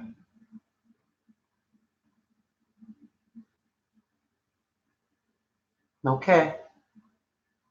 So I went up and I said, literally with shaking hands at the counter, $10 on number, pump number, whatever.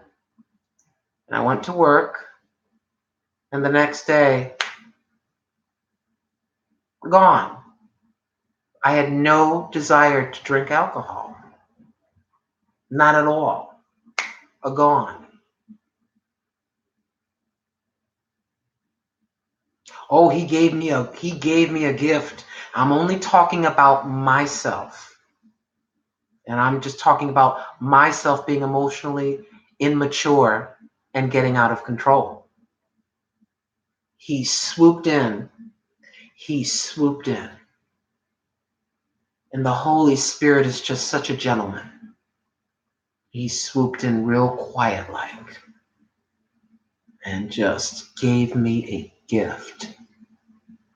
It gave me a priceless gift. Isn't that something? Isn't that something? Every once in a while, we keep saying, some of us, I can't speak for all of you. And when I talk about the Lord, the Most High, and the Lord Jesus Christ, I'm not trying to put that on anyone or make anyone feel guilty. I'm just a human being that happens to believe for myself. And some of you do too, and some of you don't. You know, I'm just talking, okay?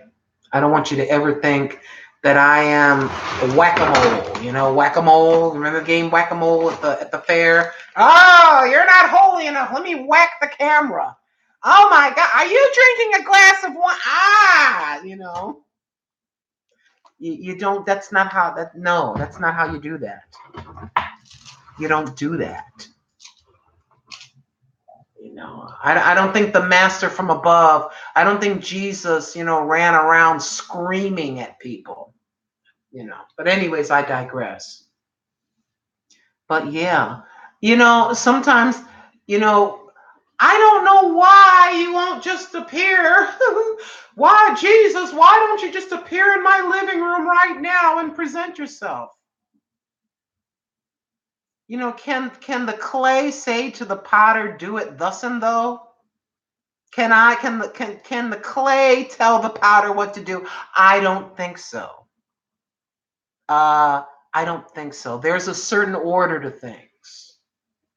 By faith, by reading, by prayer. By faith, by reading, by prayer. At least for me. Just speaking for myself. I'm not speaking for y'all. But that particular day, I believe it was 2014 or something like that. March. I think it was March. I can't remember. But he finally, I guess he just had mercy on me. On my sorry having a party with Mr. Pity self. And he had mercy on me, and he has mercy on you as well. Oh yes, he does. He's, according to the scripture, plenteous in mercy. Yeah. Plenteous. So much mercy to give. But I digress for the 500th time. There's 43. I'm setting a world record. There's 43 people. Some of you may be filing your name. You be filing your names, filing your nails, or cooking dinner, or half listening or listening. It's okay. I always say, and I said it earlier today, You can step in for a minute. It's the work week. It's Thursday. I go back tomorrow afternoon. So, you have stuff, and I'll try to, let y'all know that I know you got stuff to do. You got things to do. So let's see. I think I've shared just about everything. I have, let me move this little table out of the way. The reason why I look up, I just want to see what you're seeing.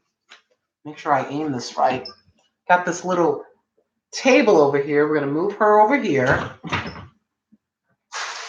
Why do I always say her to an inanimate object?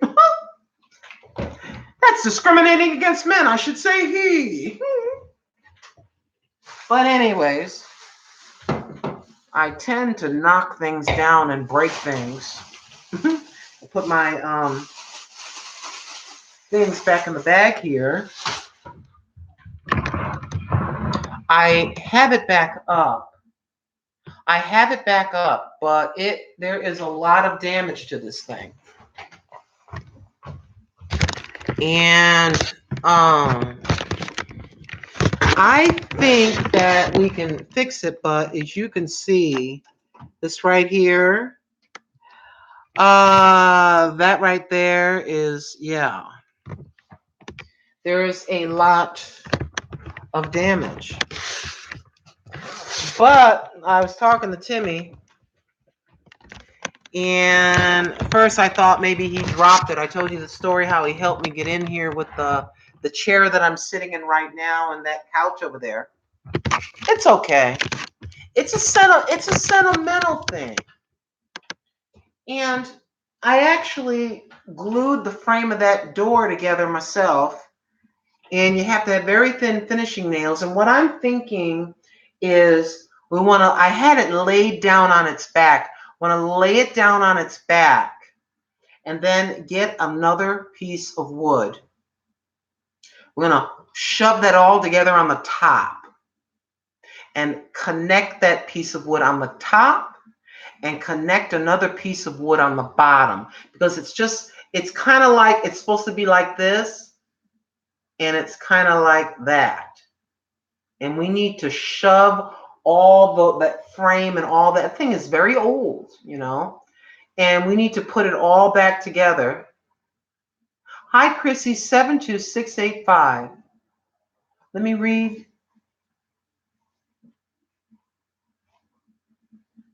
Chrissy, don't make me cry. She says, listening to me comforts her. Let me tell you something. Talking to you comforts me. Oh, it does. And so just envision, I was trying to figure out why it got so cracked like that. The wood is very old and brittle, right? It's very old. So here you have, let me just stand up so I can describe. Here you have one piece of glass, right? Here you have where the glass is supposed to be in the center here, a rectangle piece of glass. And over here is supposed to be a curved piece of glass. So basically, you have a frame of frail wood, right? And it's already kind of rickety and shaky. And then this is a frame, you might as well say, a very thin, brittle wood. So you take that and you put it in a box. You wrap it up. You wrap it and wrap it up. I wrap the glass really well. Then you put that on a truck, and who knows if they slid it on its side or whatever. And the wood is very thin and very frail. Look at the tiny, tiny nails. Isn't that something? And this wood, if I am 58, and my mother's about 5 foot, God rest her soul, she was about 5 foot tall, and I'm looking up at her as she opens it up, right? I'm 58. I'm 5. The thing, 50 years, it's got to be like 60 years old. And maybe when she got it, it was even old. So let's say it's 60 years old. So you're sitting here with the 60-year-old wood, and it's just a frame, and it's unevenly weighted because you got glass on one side.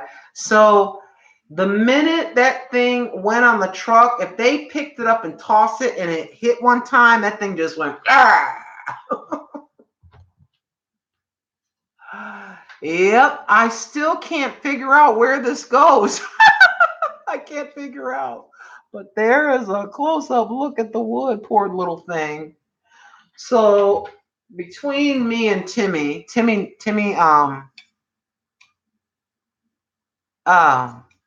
he knows what this thing means to me. So we're going to treat it like a puzzle and add some other wood to it just so that it holds together, because I just want to put some stuff in it. If I had the money, I would. It's not a feel sorry thing.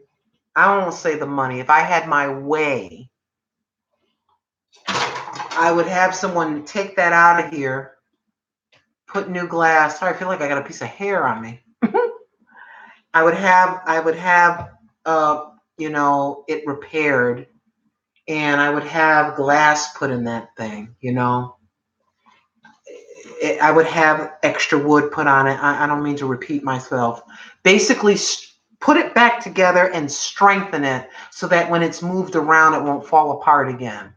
Even if the wood is kind of hidden behind the repaired wood, and then I just paint the whole thing again the same color and just go on about my business. It's not really worth anything to anybody but me. Just like the teddy bear. Sister was talking about the teddy bear that she had that meant something to her. We all have something, not every single person, but most of us have something. Like I said, I had that book, Journey Cake Ho or whatever, from my childhood. I just kept it. I have a few little things that I just keep. I don't know why we do that. I was listening to someone talk about how you have a thought in your mind of where you grew up and how it was. And we, of course, want to remember the pleasant memories. And then you move, and then maybe you even move out of state, and it's been 15 years or more, or 20 years or 30 years. Maybe you even still get a bulletin from your old high school and you find out there's a reunion, so you and your husband go, or you go by yourself, or you take your best friend with you and you go back. And you remember you have your memories from when you were 12 or 13. And so you're driving around, you're going down your old street, and it doesn't look the same. It doesn't look the same. And I think, I don't know, some people say you can never go home. I don't know. I went down, I came to, I told you the story before. Carmen my younger sister had just an unusual thing on her mammogram, and she was scared about it. And my older sister and her, they don't really talk. It's just a lot of stuff between them, whatever. She's only a few streets away, but she didn't want to go with her. And so I called her up and told her I would go. So I went from upstate New York to Connecticut to be with her for her mammogram, and everything is fine. It was years ago. So when I got there, you talking about rolling back to you can never go home. I went back to the housing projects. I was by myself. Everybody said, "Don't do it, don't do it. You're gonna somebody's gonna kill you." I'm like, "Oh, leave me alone." So I was in my little car, and I went over to I forgot what car I was in. I forgot what vehicle. I can't even remember. And there was two parts to the housing projects, two parts you could enter in: Franklin Street and Hamilton Street. And on Hamilton Street in the back, it sort of slopes down. And then there's fence. And then if you look down, there's a railroad track, right? And it's like a hill.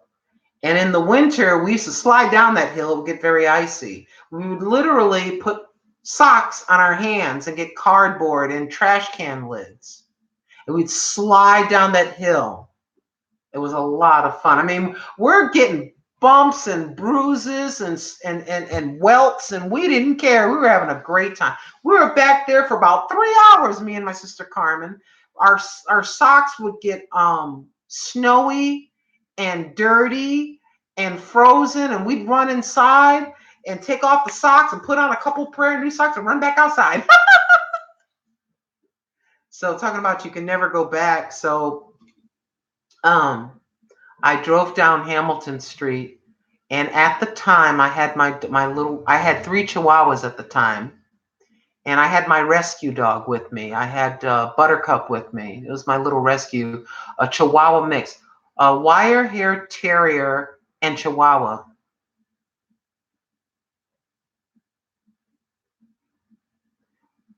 Wait a minute. What is going on here? Hold on. Oh no. Wait a minute. Oh, okay. Hold on. Wait, give me a second.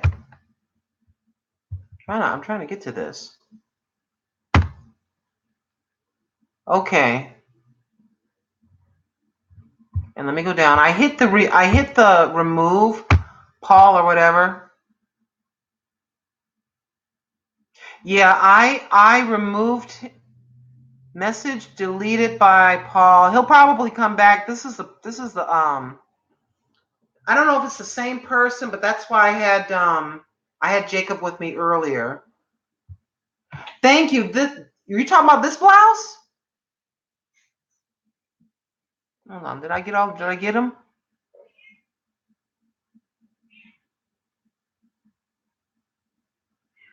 What is wrong with you? Hold on a second. My cat's meowing weird. What's going on?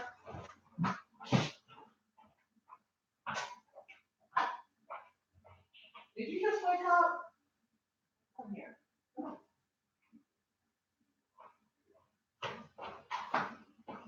Oh, don't scare me. You scared me.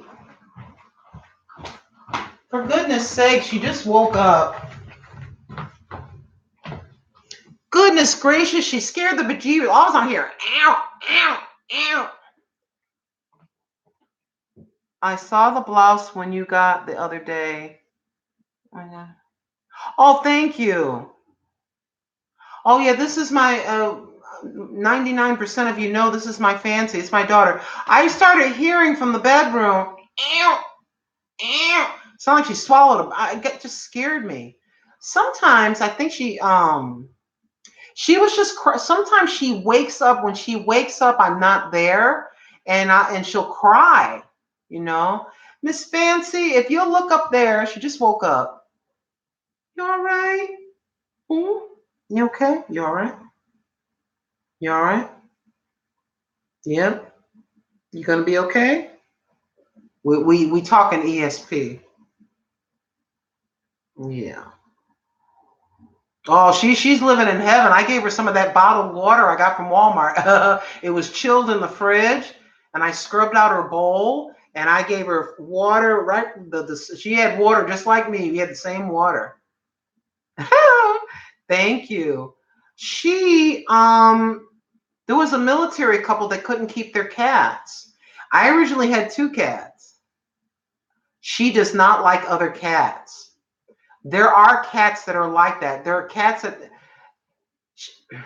I had 2 cats. She was constantly harassing the other one.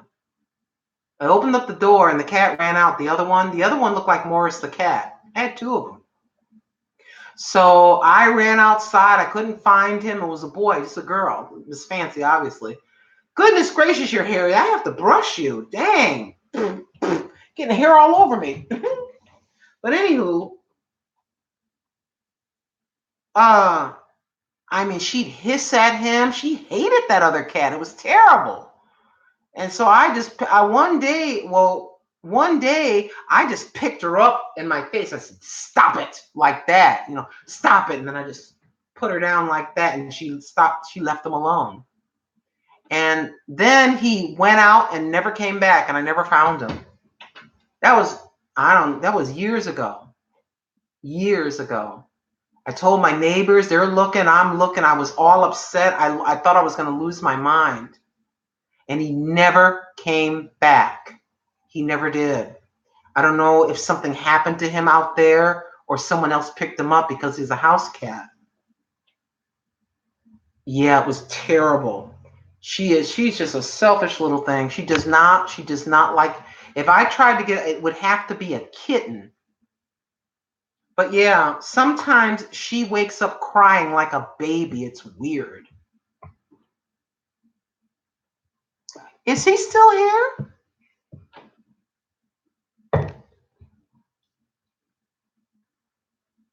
Oh, Lord. Wait a minute. Wait a minute. Hold on a second. My computer.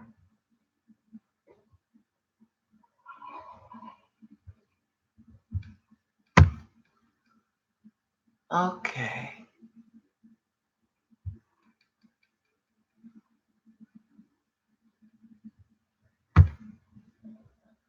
Hope I'm doing this right. I did choose one.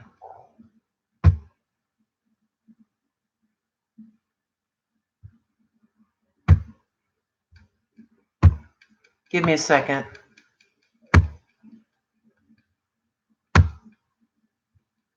Done.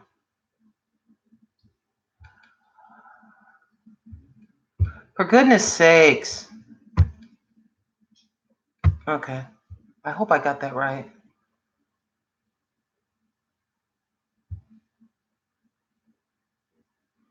Okay. All right. But anyways, I digress. Yes, I'm an old lady.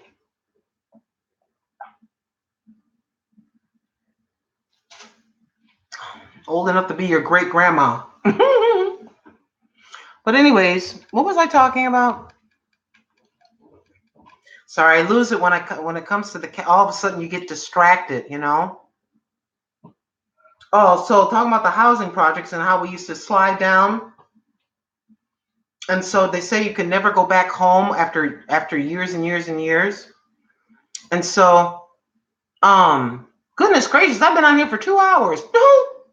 But anyways, I had my little Chihuahua with me, wire hair terrier mix, and I was telling you, okay, you have the slanted hill, we call it the back hill. We used to go back there and sled and stuff like that. And so, anyways, there's a fence back there, and that is just 1 second.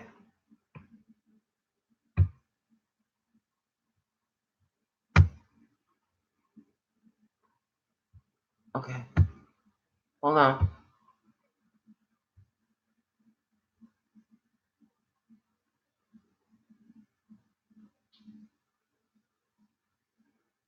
Hi, LB.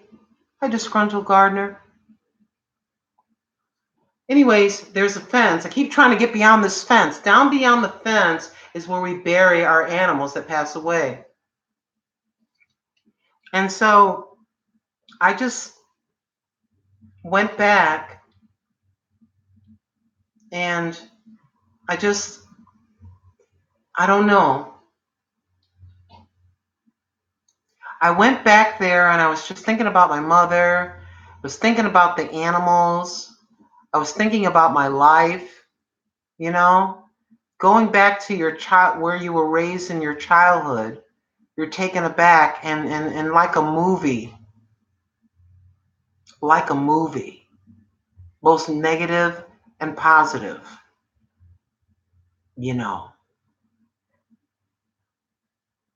And then the what it, How, you know what? You got to go. You got to go.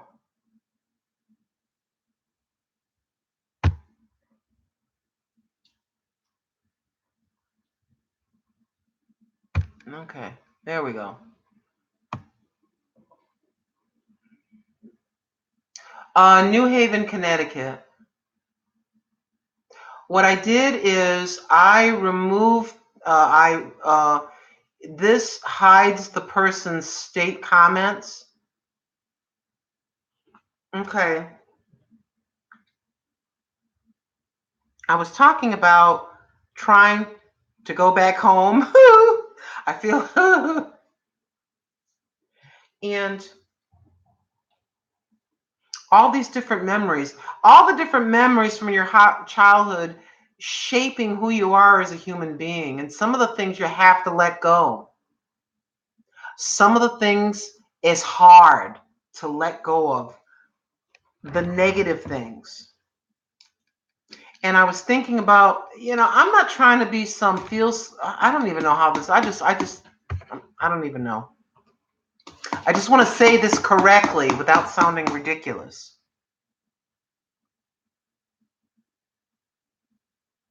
Okay. So, most of you know my mother, her death was by suicide.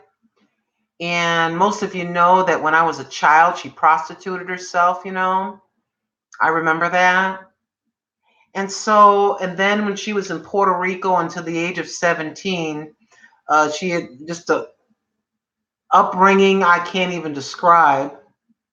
So then she comes here, she goes to New York City, she meets the man that's the stepfather to my sisters. Not my father, that's their father. Wouldn't want that person to be my father anyway, but I digress. And so, they get together, and his mother was in Connecticut, in New Haven, Connecticut.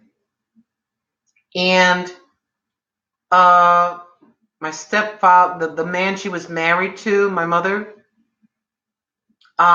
his mother prostituted herself as well and was married. This is going to sound like a documentary. I'm not even joking. This is true. I'm not even joking.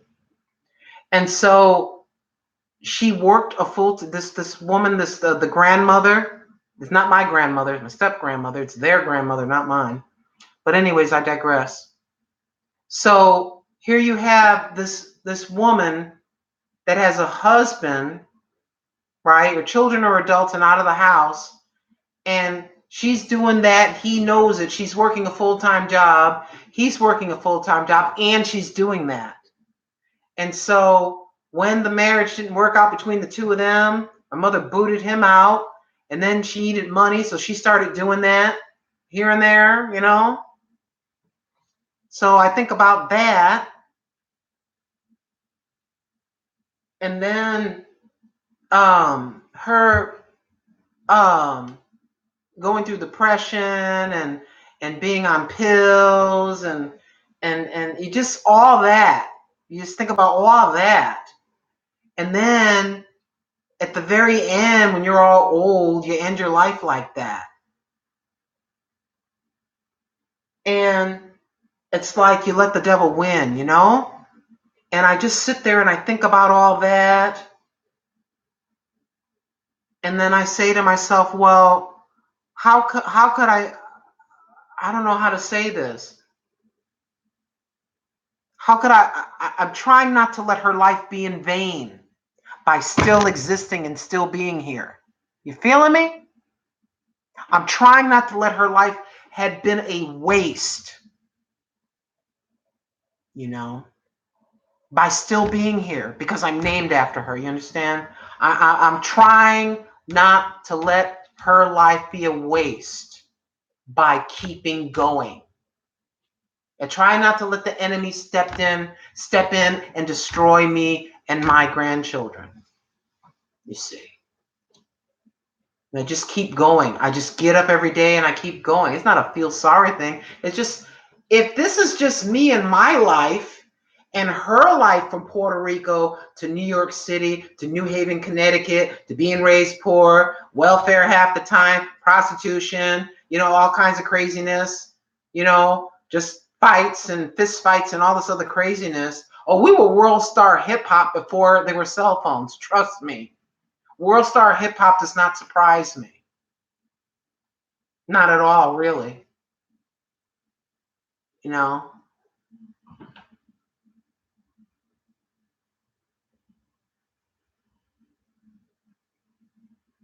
Exactly. And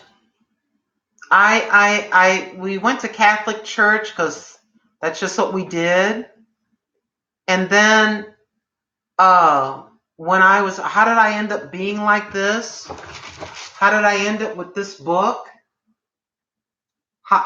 Jacob, I'm glad you're here. Thank you. How did I end up with these scriptures? When I was a little kid, I've told this story before and I'll tell it again.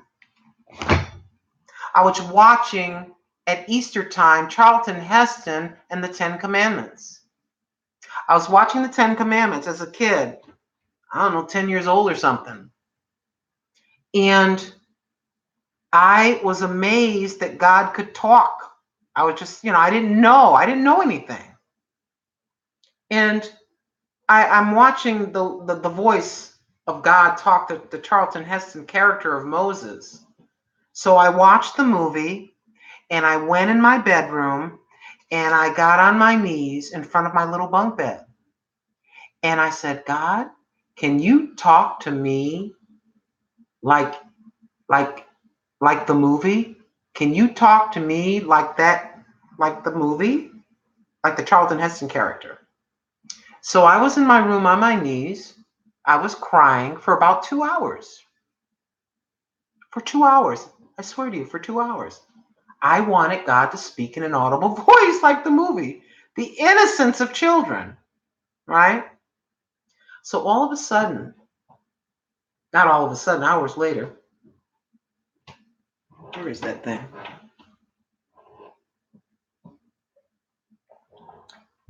I felt this presence, if you will, kind of like a cloud of a presence, like a rectangular cloud of a presence floating. I could feel it floating. I am not even exaggerating. And it came around my head, around here and into near my ear. Just like this, very gentle, like a presence. And then this voice or thought in my head, I will not come to you I will not come to you in an audible voice. I will come to you as a thought or a feeling. If it's for your good, it's me. If it's not, it's the other one, meaning the devil. The thought. Yeah. That was my first experience, if you will, in my humble opinion as a little kid. And I think the words were put to me like that because I was a little kid, you see. And when I went to the Catholic Church, I don't really remember them reading. I have nothing against anybody. You believe what you want to believe. We're all adults. Believe whatever you believe. But I don't remember hearing about Jesus Christ until I became a young adult, 18, 19, 20, something like that. And then I started reading and stuff like that. But I had all these different experiences with him, And I can't figure out why I am the way I am. I think I am the way that I am is because of him. And then I was determined not to let my mother's life be in vain. That this generation and then the next one and then the next one would do better. And that this generation and the next generation would be saved by the grace of the Lord Jesus Christ, would get saved, you see. And so my son believes, but he doesn't want to read. He believes. He understands. You know, he understands.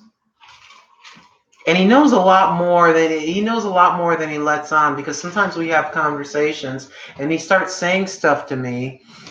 He starts saying stuff to me and he starts quoting. And I just kind of look at him and I don't say anything. You know? It's kind of weird. I don't know how to describe that.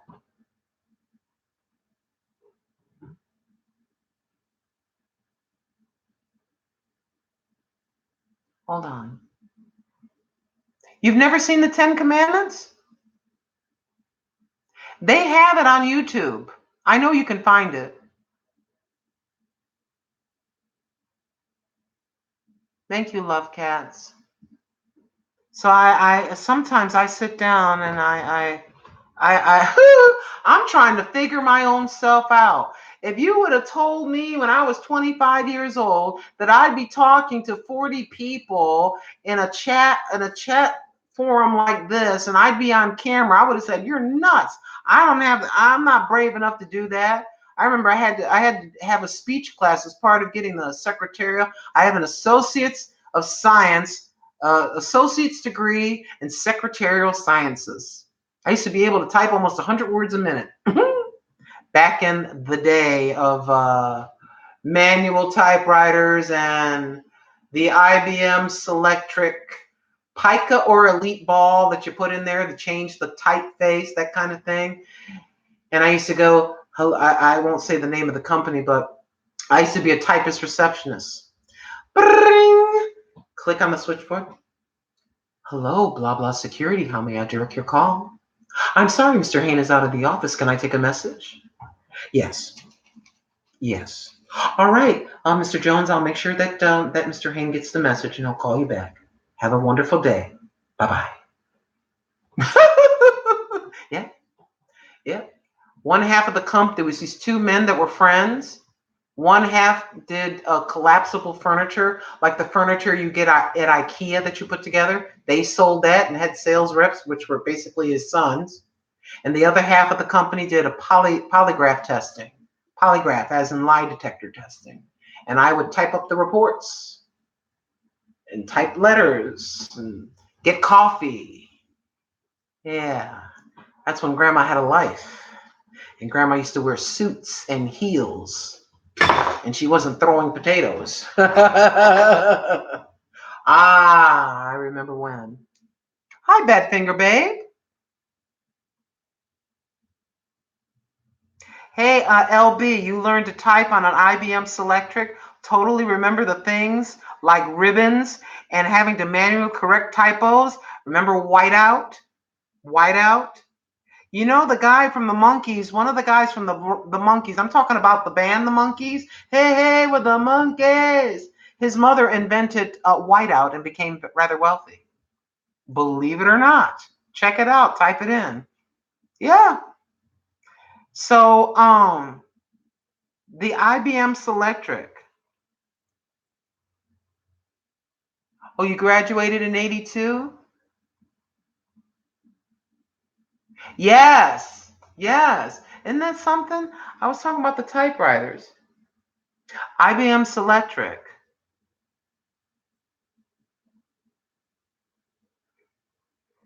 I graduated, oh my gosh, when did I graduate? 1977?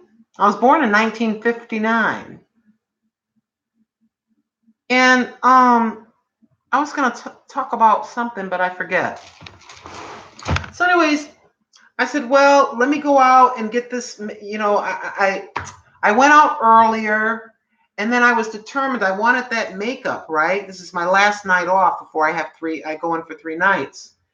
And I'm laying there. I go, what am I doing? Why am I sitting in this bed like this? Why don't I just go back out to the store, tell them I lost the card, and just go in. I don't know why in the world do I do that to myself? Why I just sit here? So I said, okay, I'm going to go back out and I'm going to find that thing. I'm going to go in there and I'm going to get it. And so I got it.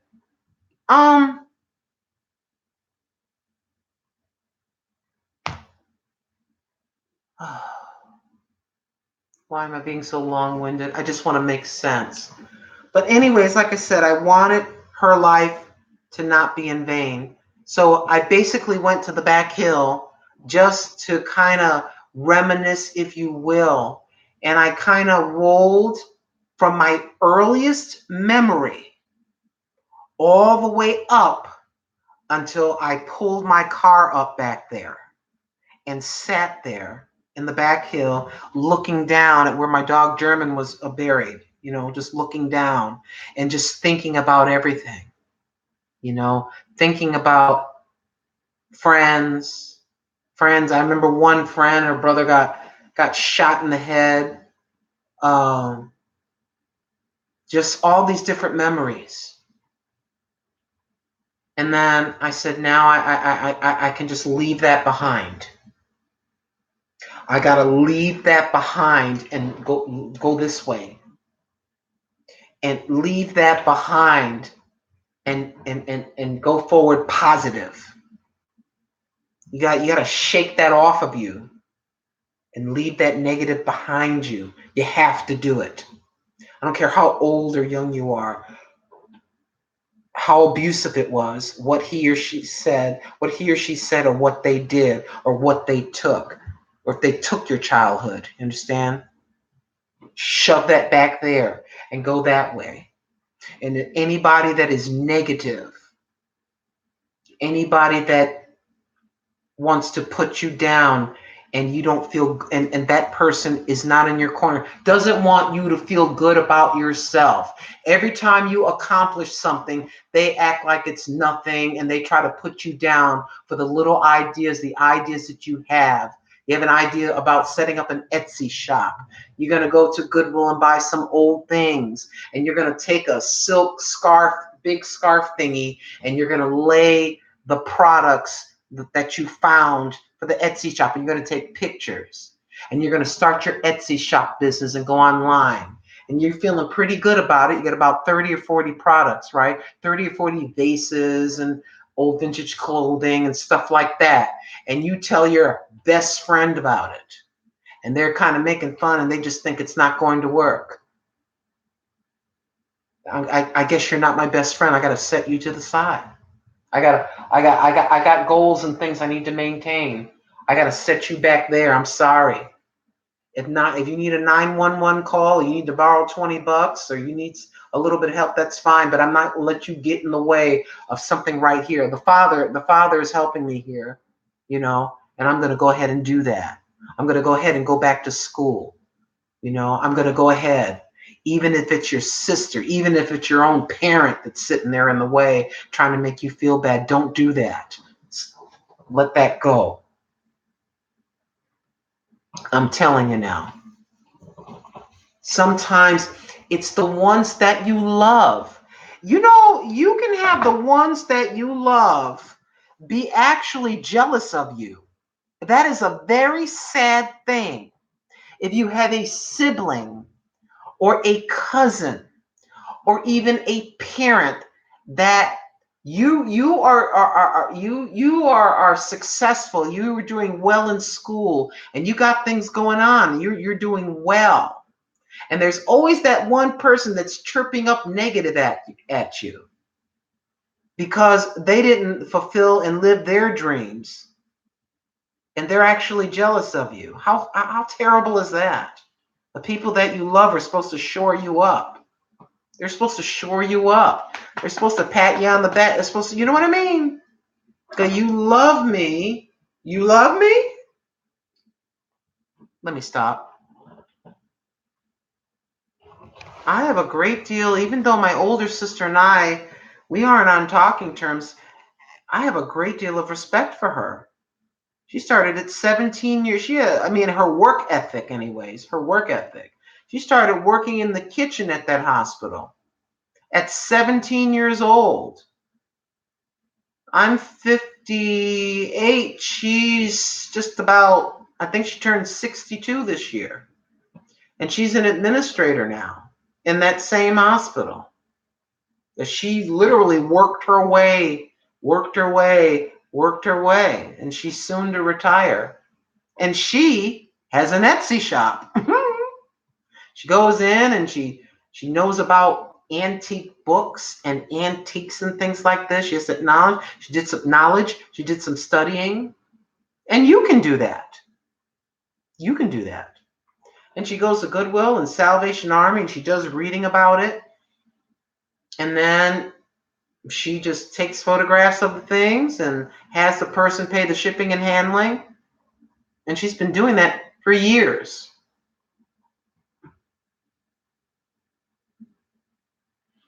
LB says, some of my birth family used to tell me I thought I was better than everybody just because I liked to read books and dreamed of traveling from our tiny town to something.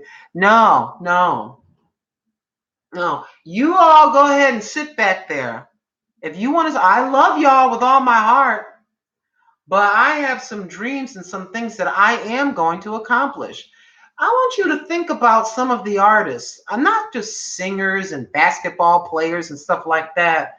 Some of the artists, some scientists, all these different people that had very humble beginnings. And there's always just like somebody on there like, get off me, and they've done quite well for themselves. Sometimes you do have to leave you have to leave your hometown to pursue the things that you want. And there's nothing wrong with that. Sometimes you have to be, unfortunately, you got to be patting your own, waking up. What did the Lord say? The Lord said, encourage yourself. Sometimes you got to be your own cheerleader. Yes, you do. I'm not trying to be Oprah-esque, if you will, but sometimes you do. You got to be your own cheerleader and surround yourselves by sometimes the people that aren't related to you. You have one best friend that is always shoring you up, always encouraging you. That's who you take with you. You can't take everybody with you because not everybody with you is for you. Not everybody with you is for you. And sometimes you got to leave relatives behind to go on and pursue what you want. I don't care if you want to open up a grocery store, or, like I say, start an Etsy business or whatever it is you want to do. Whatever you want to do. What do they say? If we take a hobby or something that we really enjoy doing and make money at that hobby or whatever that may be, you never work another day in your life because you're doing what you love. And I'm always telling people, especially younger people, that because I'm on the other end of this. I'm chucking potatoes. I'm just waiting for 62 so I can stop and get a little part-time job and do whatever. But for a lot of you, come on. You can do this thing. Goodness gracious, I've been on for 2 hours, 33 minutes, and 52 seconds. I think I've lost my mind. I thought I was going to be on for about an hour and 10 minutes, but apparently, for some reason, hold on. 46 people. Yeah, I want you to be encouraged today. I don't care what Boo Boo, Scooby Doo, and Scrappy say to you. Sometimes people try to break your confidence. They try to break your confidence because they don't have any for themselves. I feel better. I'm over here. I'm scraggling down here in the dirt. The crab, the barrel, the crab barrel mentality. I'm down here and I'm always going to be here. I'm always going to be here doing what I do. And I see you. You see a light and you're seeing beyond this right here. And I can't be down here struggling and just being in everyday ordinary land, and you look like you've seen a fine light, and I don't want you to go see that fine light because I need somebody to be miserable with me. Sometimes that's how people are. If I love you, I want you to do better. Even if I still am back here in ABC town, I'm chucking oysters in ABC Town and I have a house and I'm doing okay. You know, if I love you, I'm gonna be encouraging you. I'm gonna help you if I can. I'm gonna be sitting there clapping for you, glad for you. If I love you.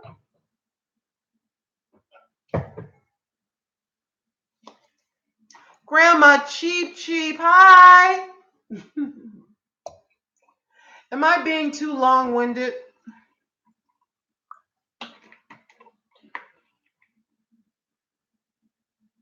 Thank you, Jacob. Thank you for being here. When I see your blue name and that little wrench, I feel pretty secure. Thank you so much.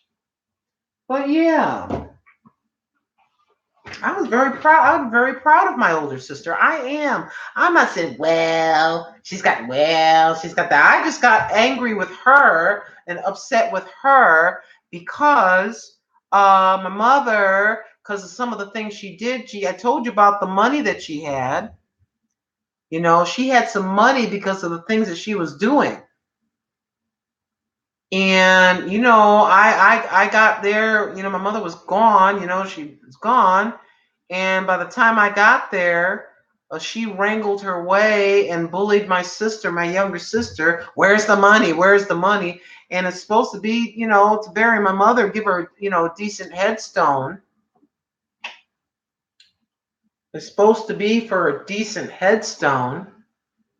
And there's a piece of cement. There's a piece of cement a little bit bigger than this. I'm sorry, it's a little bit bigger than this. It's a piece of cement. And it has my mother's name and the day she was born and the day that she died. It's a little piece of cement. It's on the ground. It's not decorative, or it looks like the cement you'd put out on your front.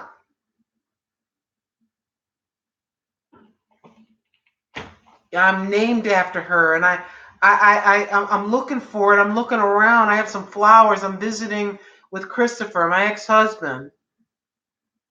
I didn't go to that grave for 5 years. I refused. I refused. I didn't go to it because then it would be too real. I am not telling you a dramatic story. I'm telling you the exact truth. I would not go. I just couldn't do it. I went to the service and everything like that.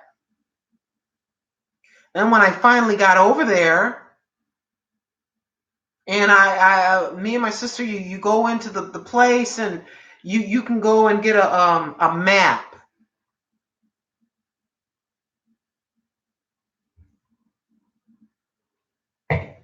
You can go get a map and it'll have the names of, they have like even like street names because the cemetery is so big. The first thing that she did that got me very angry is my mother told me when I was about 16 years old that if she ever died, that she wanted the casket lid closed. She said she wanted the lid closed because the people that never really cared, well, her words, the people that never gave a damn about me, I don't want them looking at my face, is exactly what she said to me. She says, and I want that lid closed. I don't want them looking at me because they just want to see what I look like laying there like that. And my older sister pipes up, you'll be dead. There's nothing you can do about it. Now, what happened? I get there. I told you some of you know this and some of you don't. I get there and it's open. And she's laying there with 3 roses, like her hands like this. And I look down and you can see her hands are rubber band together and there's 3 roses. She had 4 children. My brother Henry was not represented, right? But anyways, I digress. And so I said this in my mind. Forgive me, okay? I said this in my mind. I said, that's very interesting. You know, her church held this thing. At the end, after the preach they had a priest say a few words, and then the church gets up and they all walk in a circle. They all empty the rows and they walk around in a circle, and they come by the family and look and nod like in respect or whatever. And then we got home, and there's these different envelopes. I'm assuming there was some envelopes from church members and stuff that had cards and money in it and stuff like that, right? And my older sister comes and says, I'm going to need all those. So she not only took the money that it was my mother's money, she took all the cards as well. She took everything. And so she leaves, and I sit there and I'm just looking at my younger sister, who was just a total mess. I said, that's very interesting. I said, she had that thing opened. I said, so people would feel a little bit of sympathy and maybe more want to give more cards and money. How about that? She had to prostitute her like one more time. I said that to my younger sister. I go, do you understand what she did? I go, she prostituted her one more time by opening that lid like that. And then I went over after 5 years, and I went over to that grave, and I looked down, and I see a piece of cement with her name etched in it.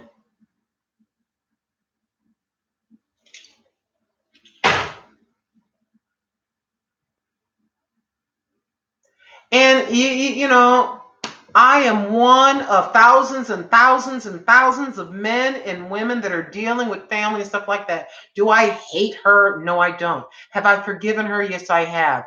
Does it still bother me? Sometimes it does, but I have to forgive. I'm not going to rot in hell over that. I'm not going to rot in hell over anything. God says you cannot have unforgiveness. You have to forgive. But that was a big owie to go through all that stuff in life and then end your own life. And then your daughter does that. You know. Well, that's that. I'm telling you. Maybe that's the reason why I am the way that I am, and that I'm kind of understanding to people and their dysfunction, because I have lived some dysfunction, my friends. I have lived some dysfunction. Mm. Yeah, this is true. Weddings and funerals can bring out the worst in family. Yeah. Yeah, it's like people are funny. They're thinking about, Auntie Fern's china. They're thinking about Auntie Fern's silverware, or family are arguing over the will, and I should have got that car, and she promised me the diamond necklace, and all this other stuff. Because the glue has finally passed away. The glue is the mother or the father. The glue that's, during Thanksgiving, no one would dare to argue because the glue was at the head of the table holding it all together, and no one dare not say anything. Because you're not going to fight up in here in my house. And then when the matriarch or patriarch goes, here just like vultures, for some, not all, for some. I can't speak for everybody, obviously, but some people just come in like vultures. And just it's just crazy. I don't know why people have to be like that. That's why I told my son, matter of fact, just before he left, I told him exactly what to do. I told him, I said, this is what I want you to do. And it's not a morbid thing. Between me and him, we're just matter of fact and frank about things. I said, ABC, just do this. I think I told y'all, do this and that's it. I'm not going to be here. That's just a shell. That's a Reynolds wrap. That's a Reynolds wrap with some red lipstick. I'm talking about myself, I think it would behoove some people. A lot of people don't like to talk about this. I promise I'll get off the subject in just a few seconds. But I think it would behoove some people, if you have, money or jewelry or china or just certain set things, it doesn't cost that much to get a will or get some paperwork together and make sure everyone understands that, so that people aren't fighting or whatever. I'm sorry to say that, but some people, they just, they're a certain set way in front of mama, but alone into themselves with their husbands or something, it's a totally different story, you know? And if you don't want all that goofiness, I'm not talking about you specifically, but whoever, if you don't want all that kind of goofiness, it's good to kind of plan, you know?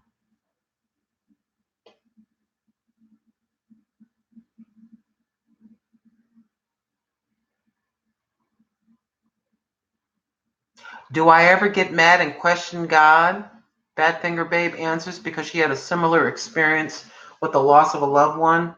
It was weird. When my sister Carmen became very sick, I knew something was wrong, right?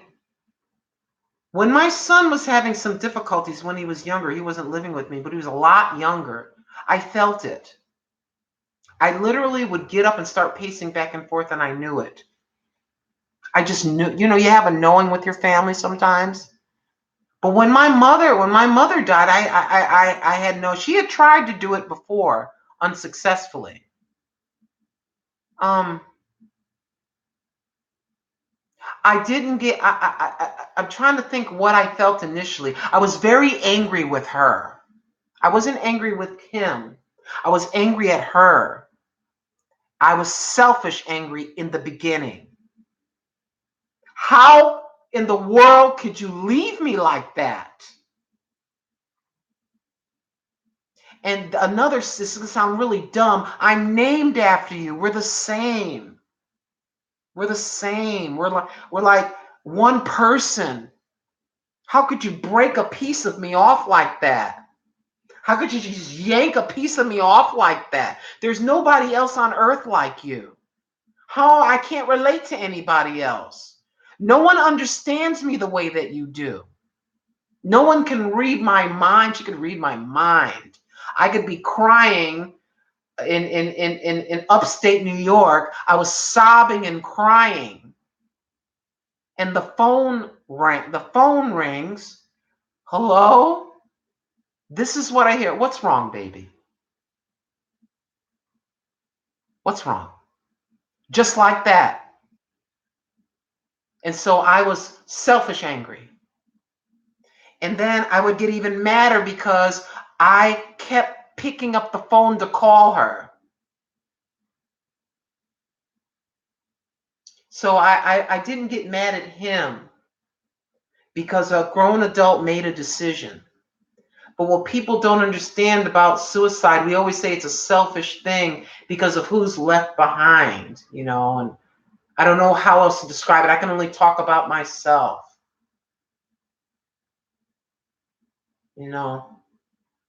I was too far away. I roll it back. You roll back and think about all the little things that happen. You roll it all back and try to think, what if I would have said this? What if I would have said I love you more? What if I would have visited you a little bit more? What if I would have just tried to listen a little bit harder? But sometimes people that plan that, they act like everything's okay. You can't get a read on that. You just don't know. You just don't know what's going to happen. You don't know what's going to happen.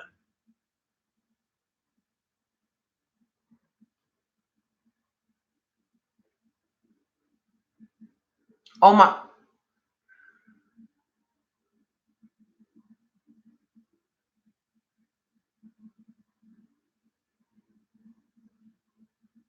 Oh honey, I'm so sorry. LB, I'm sorry for your loss, honey. You're named after your mama too. Wow. Yeah. People, I some people will say, Lynn, you're an old woman. Your mother's been dead for a long time, so on and so forth. Now, I don't dwell about it and stuff like that. I'm just talking. We're just talking, right? I'm not saying that you're saying I'm dwelling, but I think in some ways, if you share that you have made it through you have made it through all the muck, all that stuff. You've made it through, and you're sitting in your living room right now talking to them. So if you can make it through all the junk and the all these different things that you have been through, and you're still here, and you're still getting up and going in to your 12-hour shift, and you're going to throw your potatoes and you're going to do your thing, and you're just going to keep going. I can keep going. I can do it too. I can't walk that way out that front door if I'm looking back. I can't, you know. And sometimes, I told you all this before, sometimes I don't know what to do with myself. There are times where I'm sitting there, like today I did a really good cleaning, the sweeping, the mopping, the getting the dust off the thing and putting a little bleach in and cleaning the counters and, the things we don't like doing, wiping the top of the refrigerator, getting the dust, and going into, washing the clothes, making sure everything's lined up like I described. Keep trying to keep myself busy so I don't lose my freaking mind, And I just keep going. I keep thinking there's something better. Even though I'm an older person, I just keep seeing something better. I just keep going. I love coming on here and talking to y'all, but I think I don't know. I think this is a temporary stop. I think I'm going to be moving one more time. I think I'm actually going to move. I can't believe I'm saying this, but for some goofy reason, I think I'm going to be moving one more time, but I don't know where that is. I keep dreaming about this place that I'm living in, and it's not here.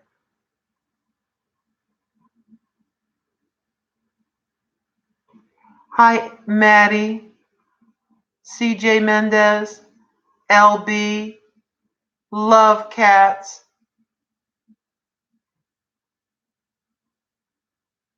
Oh, yeah.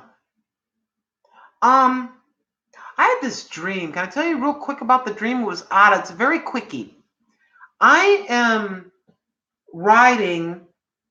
I'm not driving a car. I'm driving a wheel. This is going to sound really stupid. There's someone beside me. There's this guy on a bike or something. This is Caucasian man. He's about 30. He's got a bike helmet on. He's got a mustache and a goatee. And we're side by side, equally. We're going down a hill. And I'm like, oh my gosh, it's all steep. And I'm holding onto a ginormous wheel. This sounds so stupid. I'm holding onto this giant wheel. And I'm going down the hill and it's really bumpy. He's going down the hill. And I start saying in the dream, oh Lord, in Jesus' name, please help me, Jesus. Please help me make it down this hill. Lord, I'm afraid. Lord, please help me, God. Please help me. The guy next to me saying, please help me, Satan. Please help me, Satan. Like that. I woke up and I said to myself, what in the world was that? Well, guys, he's asking the devil for help while I am beside him and we're going together down a steep hill together. And he's asking Satan for help.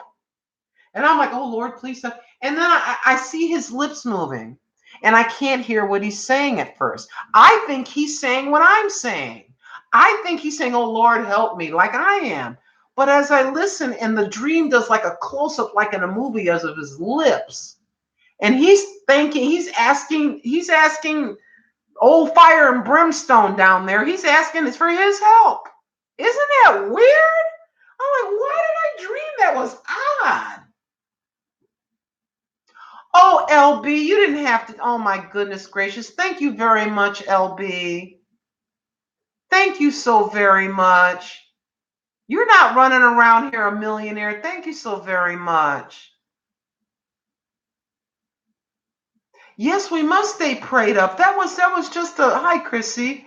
Thank you so very much. You know that $40, all y'all know that's like $1 billion.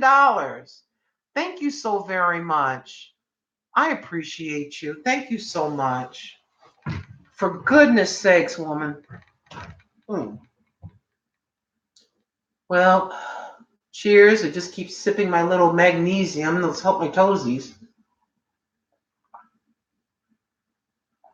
But yeah, I tend to be overly.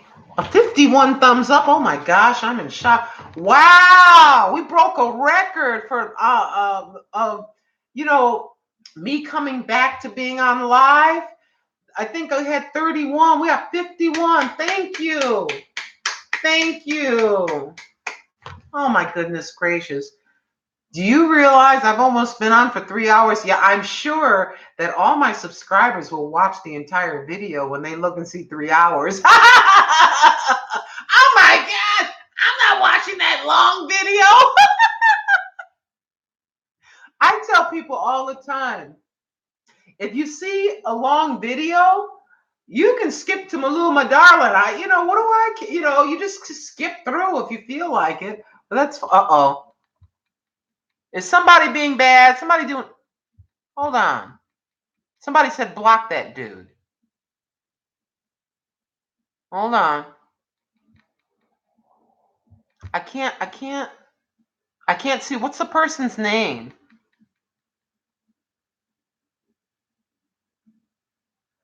Hi, Stephanie M. Thank you, Stephanie. Thank you, CJ Mendoza 804. Thank you, LB. I got rid of a I see it. I see it. Hold on. Hold on. What is this? Excuse me. What are you, crazy? Hold on. Hold on a second. All right. I have hidden the person from the. I looked up. Hi, Sonic Grace.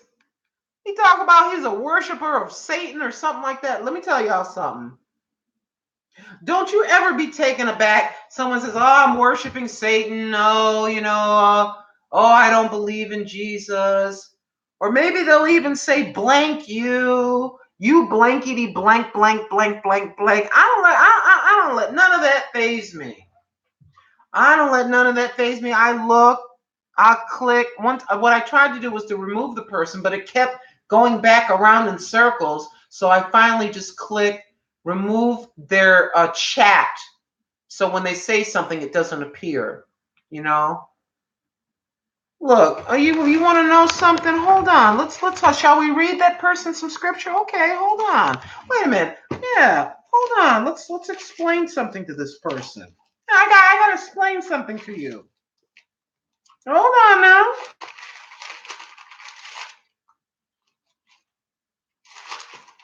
Goodness gracious, I love you guys so much. You just don't know. You just don't know what you do for me. I'm sitting here just going through a few little whatevers, needing someone to talk to. Hold on. Give me just a moment, please.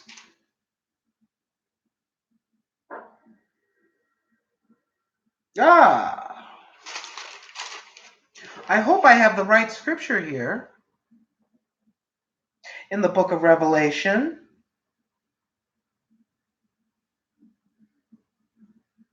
Oh yes, the book of Revelation, Revelation 12. Let me start with verse number 7, just a few verses here. Yeah, let's give you a little information about who you worship. And there was a war in heaven.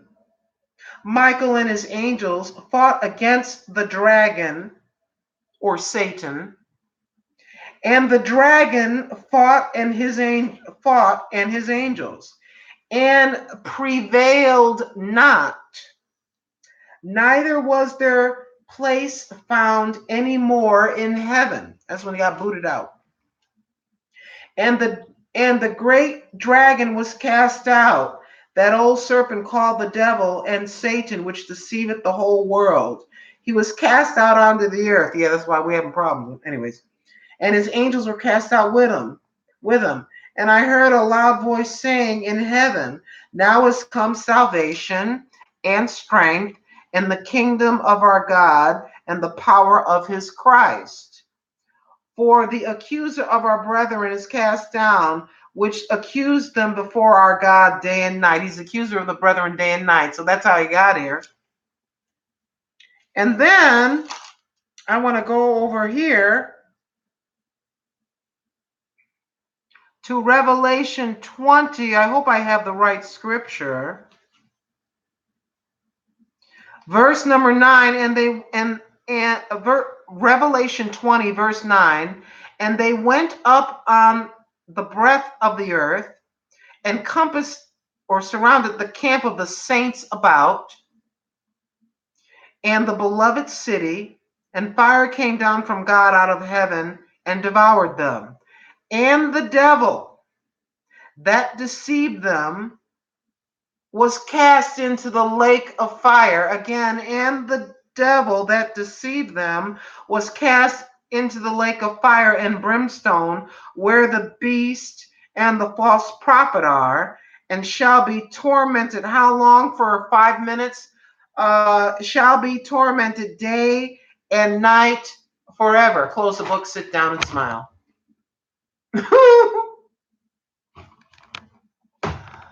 Oh, Lord have mercy. Yeah, when you have difficulties, if you have a nightmare, if you have somebody talking about, if you're a believer, believe what you will. I say that to people all the time. You don't have to believe what I believe. I'm not going to love you one iota less if you don't believe what I believe. Everyone's raised a certain set way, right? Somebody is born in a foreign land and they believe they're in India and they believe in these gods, right? And then somebody was born in Iran and they believe in the Quran, right? And each person believes what they believe. Now, I believe, in the Lord Jesus Christ and Yeshua HaMashiach. That's what I believe. I don't toss stones at anybody for their belief, but I am gonna try to pull you over in here. I try to pull you in. I'm not gonna lie. I'm gonna try to pull you in. I'm gonna try. I'm gonna pray for you. I'm slick. I'm gonna pray for you behind your back. I'm gonna try to pull you in. Come here. Get over here.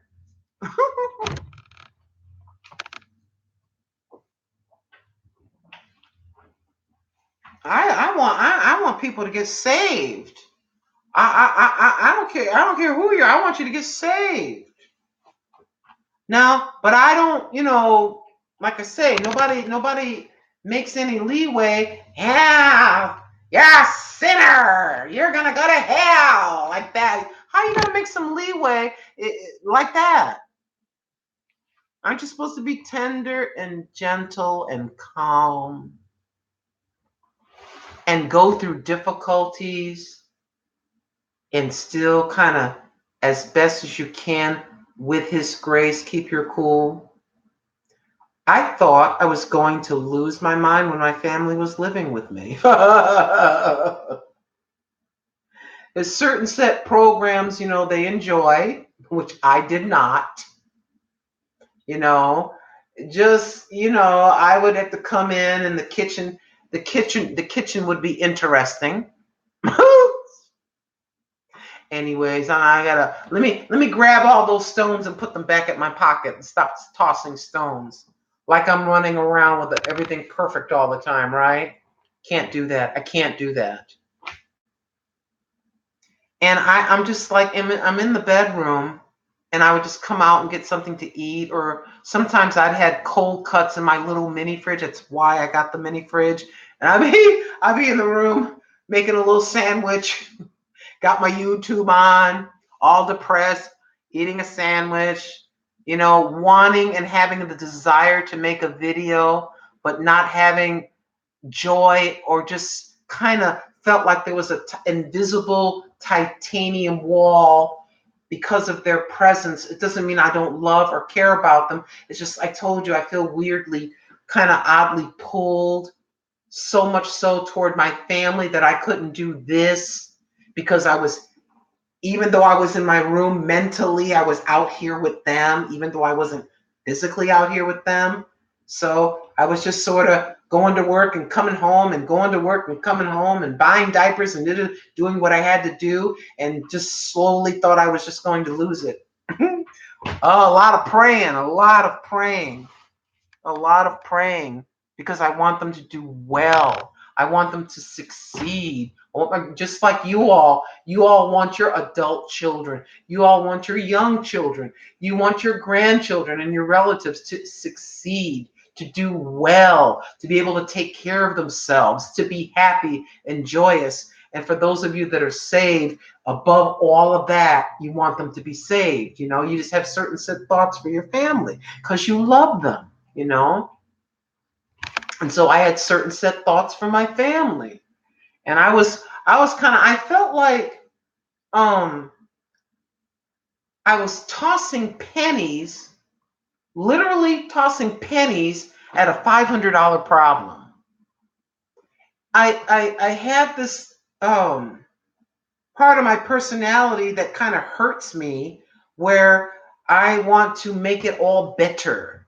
You know, I want to make it better. I don't want you whining, or I don't want you suffering, and I don't want you this. And like I told you the other day, you start doing all this and passing this and doing that, and then you sit back and you turn around and want to do something, you can't do nothing. Because you're trying to, the baby's crying, here's a pacifier, you got triplets here, one for you, one for you, one for you. After a while, you run out of pacifiers. Hell, heck, I need one for myself, you know. Where's mine? Where's my piece of cheesecake? By golly, I gave all my cheesecake away. Now I don't have anything. All I got in my purse is a search or a lifesaver, you know. That doesn't quite equate to a slice of cheesecake.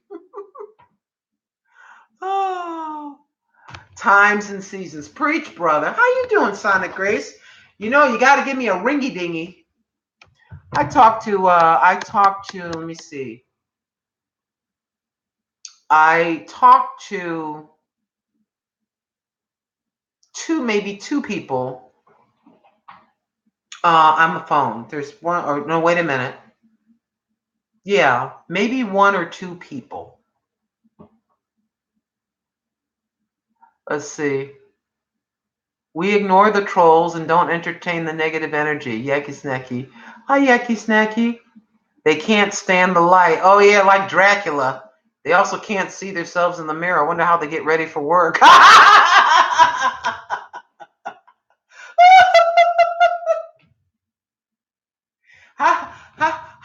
How do they put their lipstick on? They can't see it. I'm sorry. You know, they can't see their image in the mirror. You get it? Ha ha. Oh, I'm losing it. Oh my gosh. People, I've been on here for 3 hours and 8 minutes. Can you believe that? I think I have spilled the guts of my life in this video, on this forum. I wanted to tell you something else. Talk about the videos, the live. What happens sometimes once this posts to YouTube, and let's say you say, okay, you know what? I know this is a video is an hour long. I'm in the kitchen cooking. I think I'll turn on Miss Fab's video for about an hour. It can kind of be entertaining sometimes. Sometimes it's but sometimes it's entertaining. So I'm going to turn the video on. So you turn it on, and all of a sudden I'm like, you see my face, I'm all frozen, and it skips. It'll skip. I have nothing to do with that. That is YouTube. I just wanted to let you all know that. Yeah, I thought I was rapping for a second on one of my videos. I look back, I'm like, what? I'm like that. I'm like, what in the world? All of a sudden, I look, my face is all crooked, and I look, and then all of a sudden, here, wow, like that. I'm like, what in the world?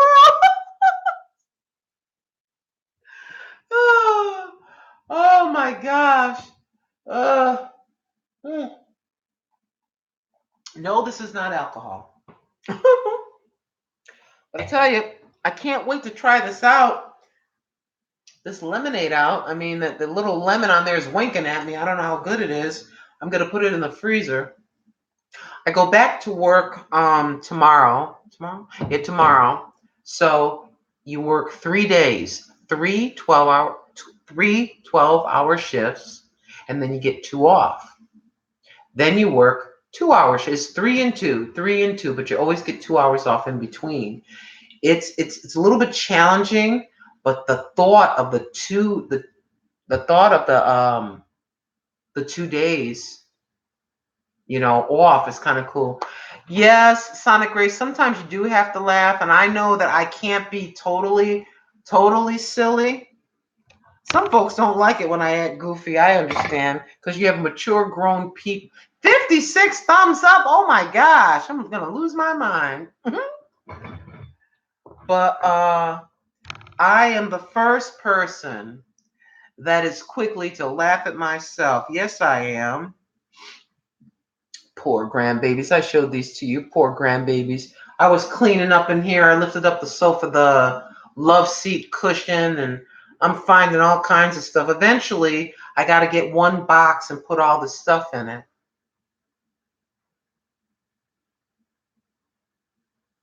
I think this is not agree. It's good for us. Helps circulate. It's also just, yeah, I do. Every once in a while, if I feel a certain set way, I'll try to find it. You can have clean comedians. You actually have clean comedians. You have clean comedians like Christian comedians, and they just, some people may say their content is corny, but it is funny, and there's nothing, naughty about it. I just need to laugh, you know. I just realized I have no idea what these things are. They're so small. Look at that. And they got like wings. Now there's that one. I just noticed. I don't know what this is. Y'all must know what I guess these are collectible things or something. Boy, are my nails ever hurting. But anyways, look at that thing. These are, I don't know what they are. Oh, you can go ahead and go get some rest. Go get some rest, Mr. Scruntle Gardner. Nellen Rivera. Hola. Hey, how you doing? Oh my gosh. Speaking of hola, my Spanish is just terrible. It's terrible. My mother, God rest her soul, she spoke fluent Spanish. And so I'm trying to talk to the 80-year-old guy. He does not speak English. He understands a few words. I think he understands a little bit more than he's putting on. You know what I mean? He's 80. Come on now. You're 80. You've been here for a little while. I mean, here, I don't know if he was born here or came from Mexico or not, or how that went. But when I try to talk to him, he goes like this. So I shocked him the other day. I started talking in Spanish about my son, my broken Spanish. Yo tengo un hijo que tiene 32 años. I hope I said, I have a son that's 32 years old. Hijo que tiene, son that has, it translates to a son that has 32 years. Instead of, we say, I'm 32 years old, right? Let's pretend, yeah, I wish. No, I don't. No, I don't. I'm 32 years old. Yo tengo, I have 32 years. Yo tengo 32 años. I have 32 years. So I'm trying to describe, and he is Irish, he looks shocked. At first, I just looked at him. I went like this. I said, mi español. That means my Spanish, it's not that good. I'm trying to tell him. Because we're doing sign language. We're creating a whole new language as we're sitting there, standing there side by side. And so I'm trying to tell him, I go, yes, I have a 32-year-old son, and I'm trying to tell him about my daughter-in-law, that she's, Mexican. And okay, I'm trying to trying to be relatable to him. And he's nodding, So I'm trying to communicate with him. This it makes it difficult because there are some people. Okay, there's a lot. I don't know how many, but there are actually employees that do not speak English. And then there's goofballs like me that don't speak that much Spanish, And then there's other people that don't speak any Spanish at all. It's amazing that you people get your potato chips. I don't know how we do it, but we make sure you get your Lay's potato chip, you get your Ruffles potato chips. Oh yeah. Do you realize that I've been in this place for almost 2 years? I've never tasted a potato chip out of that place. One day they had every once in a while they'll let people have chips, right? I've never had a free bag of chips. So I come there and there's this display out front and it's empty. I'm like, they gave out chips. I missed out on the chips. I go inside and they've got some bags, almost a big clear garbage bag. And you know those Granny Goose potato chips in the real huge bag? It's called Granny Goose. It's a really big bag of chips. And employees have 2 bags of Granny Goose chips in a clear plastic trash bag, and they got their names written on it. They each got 2. You greedy little boo-boos. I mean, I've seen people sneak over and look around and grab a chip and eat it. I'm like, I guess you can do it. I don't do that. I'm working with the raw potatoes, but I mean, I see, yeah, chips go through and seasoning. The only thing that's kind of annoying is when you have the potato chips are supposed to be spicy or barbecuey or hot. That seasoning is happening right there. And sometimes I'm like, oh my gosh, I'm glad I'm not right there. As I walk by the seasoner that's sprinkling the seasoning onto your chips, it's overwhelming, Good night, disgruntled gardener. I'm sorry if you're already gone. Good night. Thank you so much. 8, 9. Oh my gosh, it's got to be like 11 o'clock where you all. Y'all need to go to bed.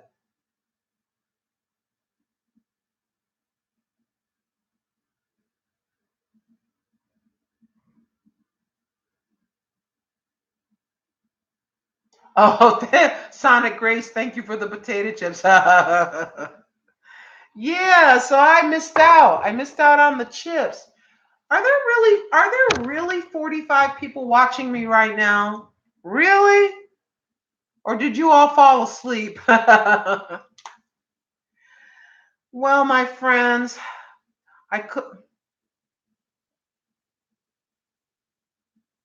Thank you so much, LB. I guess I better go for now because I want my friends to be well rested. Your weekend is just, let me see, it's Thursday, so your weekend is about to happen.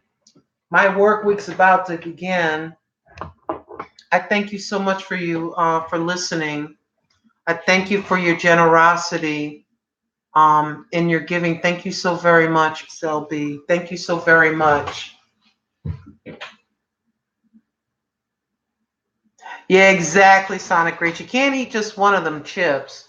I have to behave that way, or else they'll have to roll me in here on a wheelbarrow.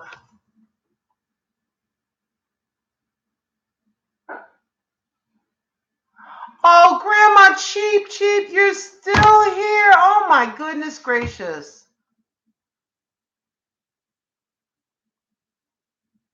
You work with including Saturday sometimes. Yeah, it's kind of weird, the different hours. Thank you, she is Lawanda. Come on, I want to know who you are. Who's watching here? Let's see. LB Lawanda, Sonic Grace, Joyful Gigi. It's 11:35 in Ohio. Grandma Cheap Cheap, Melissa Johnson. Come on, let's see it. Green Goblin, night night. Love Cats. Good night. Anybody else? Thank y'all. Carol Caps. CJ Mendoza. Grow with Nikki Gaga. Goodness gracious. Hi. I didn't even, well, obviously, I'm really busy running my mouth, and you've probably been saying, Connie A, hi. You're in Maryland? Oh, Sonic Grace, it's wonderful to see you too. Oh, you were at church? Okay, that's cool. Do y'all realize 3 hours and 20 minutes? I mean, I'm a Green Goblin. I don't know. Yacky snack. I like a yacky stacky present. Remember we used to say here, here, and the one person would go present.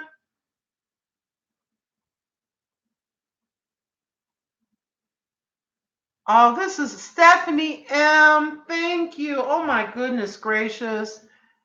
Y'all are just amazing. You know what? I wouldn't know what to do with myself. Can you imagine? I mean, my subscribe. Let me see. I think I have like 3,000. I finally put I never used to have how many subscribers I had up. I don't even know why. Never really thought about it. I just didn't put it up. It's like 3,600, right? I can 11:30. You're in North Carolina. Oh, I miss it. Chrissy. Oh, I miss it. Badfinger Babe. Oh, I always love you too. It's all good. And remember, people just make the decisions that they make. And we have to keep going, you know? We have to keep going. You know, that's what I said about Mama. You made your decision. I've got to keep going. I'm trying to get out that door. I can't look back. I can honor you by I keep going. I'm going to honor you. I keep going. That's all. And that's it. I know that sounds kind of whatever. That's a part, how do I describe that? Part of my personality for mental survival, for sanity. I can let something go. You know, if something's trying to hurt me badly mentally, I can let that person go. I don't care if the person is related to me.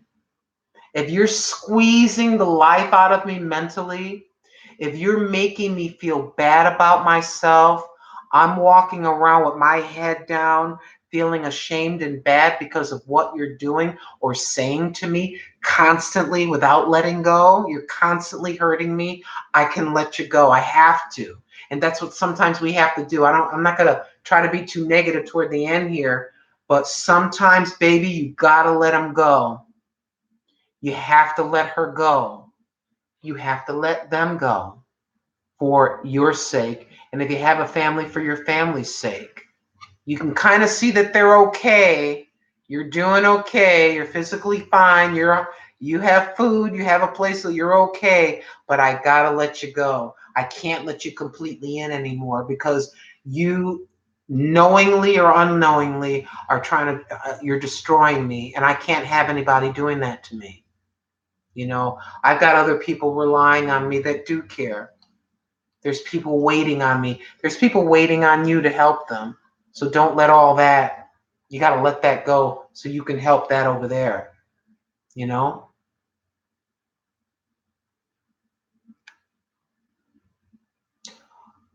Okay. Wow. Thank you all so very much. I just had to say that. I just think there's so many of us that if we're not careful, you know, they say when a person is drowning, you're trying to save them and they start flailing. They start flailing and they almost pull you down with them, you know? You don't want anyone else to pull you down like that. I don't want anybody destroying your self-esteem. I don't want anybody destroying your confidence, you know? I know what that feels like. I don't want that to happen to any of you. I don't. I mean that. Mm-mm. No, I don't want that for any of you. I want you happy, and as best as we can, we're going to try to be as whole, WHOLE, as whole and happy as possible. And sometimes in the middle of craziness, I just, I just, I just, and then all of a sudden, I just feel this sense of joy from him. That's how, you know. And I come on here and irritate you all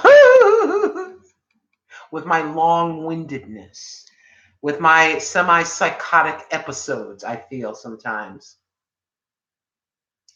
I'm sitting here and I'm just talking and hoping that out of the 5,000 words, 20 words help somebody. Someone just fell onto this channel at the time when we were just talking about something that's deep and it will help somebody.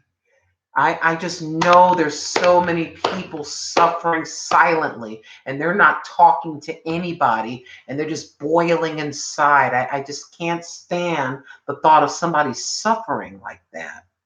I often pray not only for the people that talk about praying, I pray for people that are falsely accused of crime that they didn't commit, strangers that I don't even know. And I pray for the people in the prisons like that. And then I pray that the evidence will come forward and they'll be set free and that their minds and their bodies and their spirits will be healed and that they can turn around and help others. And then I pray for the people that are all over this world, it's going to sound whatever, that are imprisoned within a house somewhere. I know that sounds kind of creepy. They're imprisoned in a house somewhere. I don't know who this woman is or who that young child. I just pray for people all the time. I set a little portion of prayer aside for the person that I don't even know. That right now, as we're conversing and we're comfortable, that someone is somewhere. And I pray, Father, in Jesus' name, for them to be set free from that, wherever that is. Even now, as we're here, I do that. I know that sounds whatever, but I think about people like that every once in a while. The thought comes. I try to include that in my prayer. I remember I was in Carolina and it struck me to pray for someone that was in prison that wasn't supposed to be there. And this young woman, I don't know how young she was when she got out. She was young when she went in. They found, I've been praying and praying and praying, and they had her, and it was in North Carolina. And all of a sudden, this woman, I'm watching the news, she was freed. They found some evidence that she didn't do what they said that she did, and she was set free. And I don't know how that sounds to you, but I felt a sense of joy from that, you see.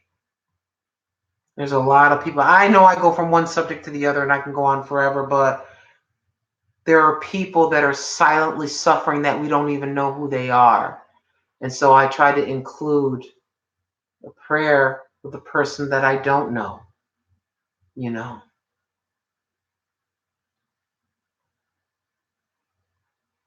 Good night, Miss Stephanie. You probably are gone by now, but yes, Sonic, I there's a lot of people. And then all of a sudden you watch the news, like that one lady that was kidnapped at 11 or 12 and she was in a backyard and she ended up having 2 kids with this guy and the wife was helping or whatever. I don't really like talking about things like that, but I do face reality. So if that's her and she's free, she's on the news talking about it, and then she did interviews, how many more of her? How many more? Who else? She can't be the only one. Who else? You know, I don't like to pull my spirit too hard, but it is, I just wonder. It's okay, Love Catch. You need to get some rest. You go ahead and get some sleep, honey. But I often wonder. The creator of the universe has got to look at a lot of things. I He sees all and hears all. He hears that little muffled cry and prayer of that. Glory to God. He hears that little quiet muffled cry from that woman there. The wherever she is.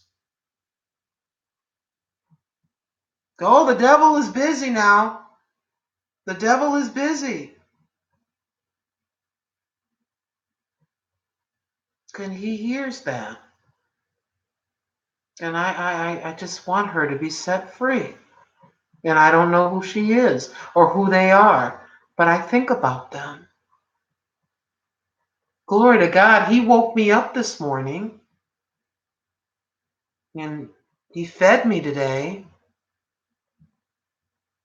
He allowed me to be blessed by your presence. You know, sometimes we go along and we get on our cell phone and we, go to McDonald's, or we are able, like I said the other day, you could walk over to your faucet.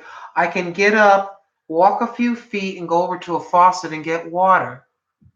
And go in there into that bathroom and take a shower.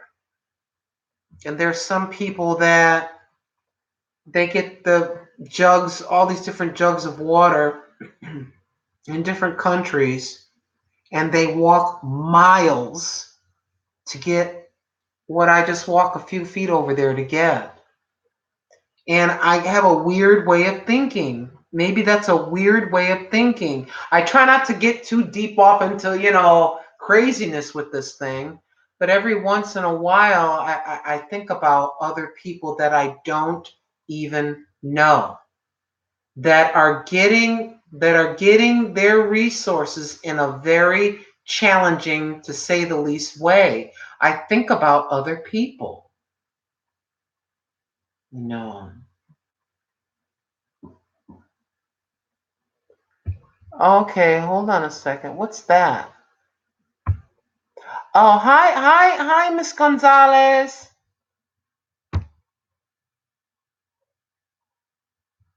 Hold on. Can we get to the bottom of that? Let's see. Let's do this. And then do that. I hope I did it right. Yeah. Okay. Yes, Sonic. We're doing well. I've only been on here for 3 hours and 33 minutes. Been talking about all kinds of different things. But when it comes down to it, we can talk about everyday ordinary life and stuff like that. But when it comes down to it, the most important thing is the Father. And he requires us to love one another, right? And he says, if you love your neighbor, correct me if I'm wrong, please, Sonic, correct me. Does he not say, if you love your neighbor as yourself, to love is to fulfill all the commandments? Is that not correct?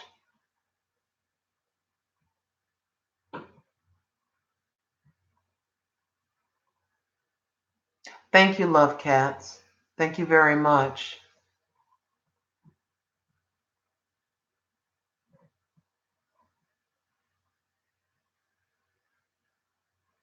Oh, thank you. And I just think I'm gonna leave after this. I keep trying to leave, but I keep talking.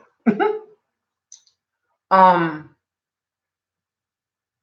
I just think that something big, everything sort of seems kind of okay. Talking about the world, the United States, you get up, you go to work, or you get up and go about your business, you get in your vehicle, buses are going by, things are just, normal, if you will, within the craziness of this country, normal, if you will. I just think that something boom, something big is going to happen and it's not going to be good.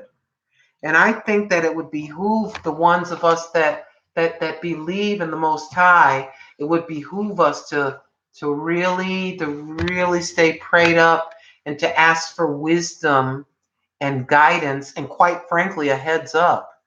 Can you please help me, warn me in advance?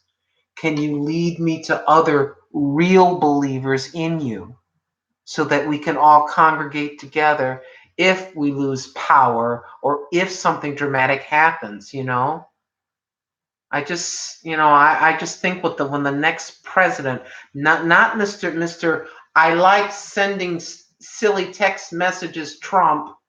I said this before. Mr. Trump, would you please remove your hand, back away from the cell phone, and put your hands in your pocket? Put your hands in your pocket. I think the next president, I don't know. I don't know what's going to happen.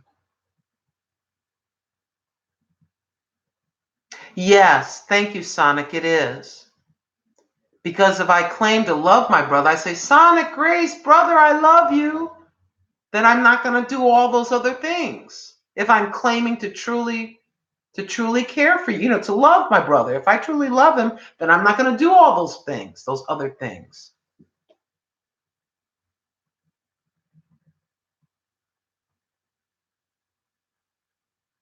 I'm about to, that's very weird. I don't like that. Exactly. Exactly. All right, everybody. I guess I'm going to go for now, for real. Going to get a little bit of rest. I'm going to stay up a little bit. I have to go to work in the afternoon. So I got to balance this out.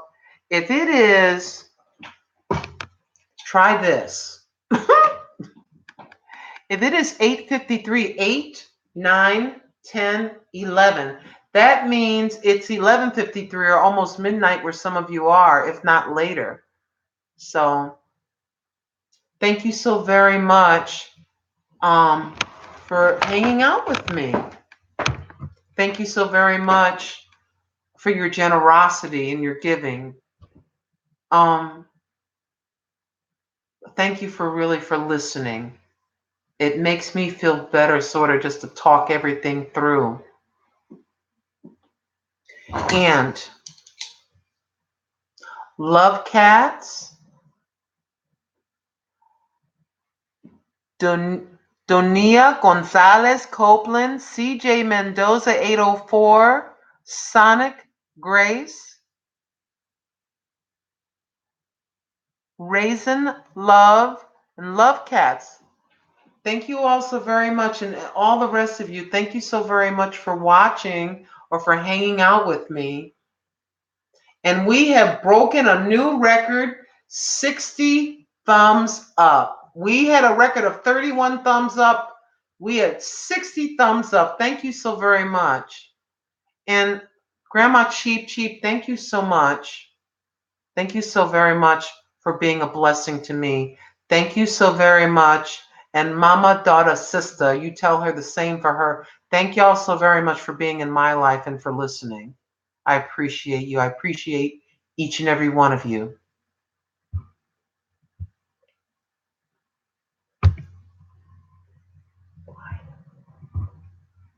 Love y'all.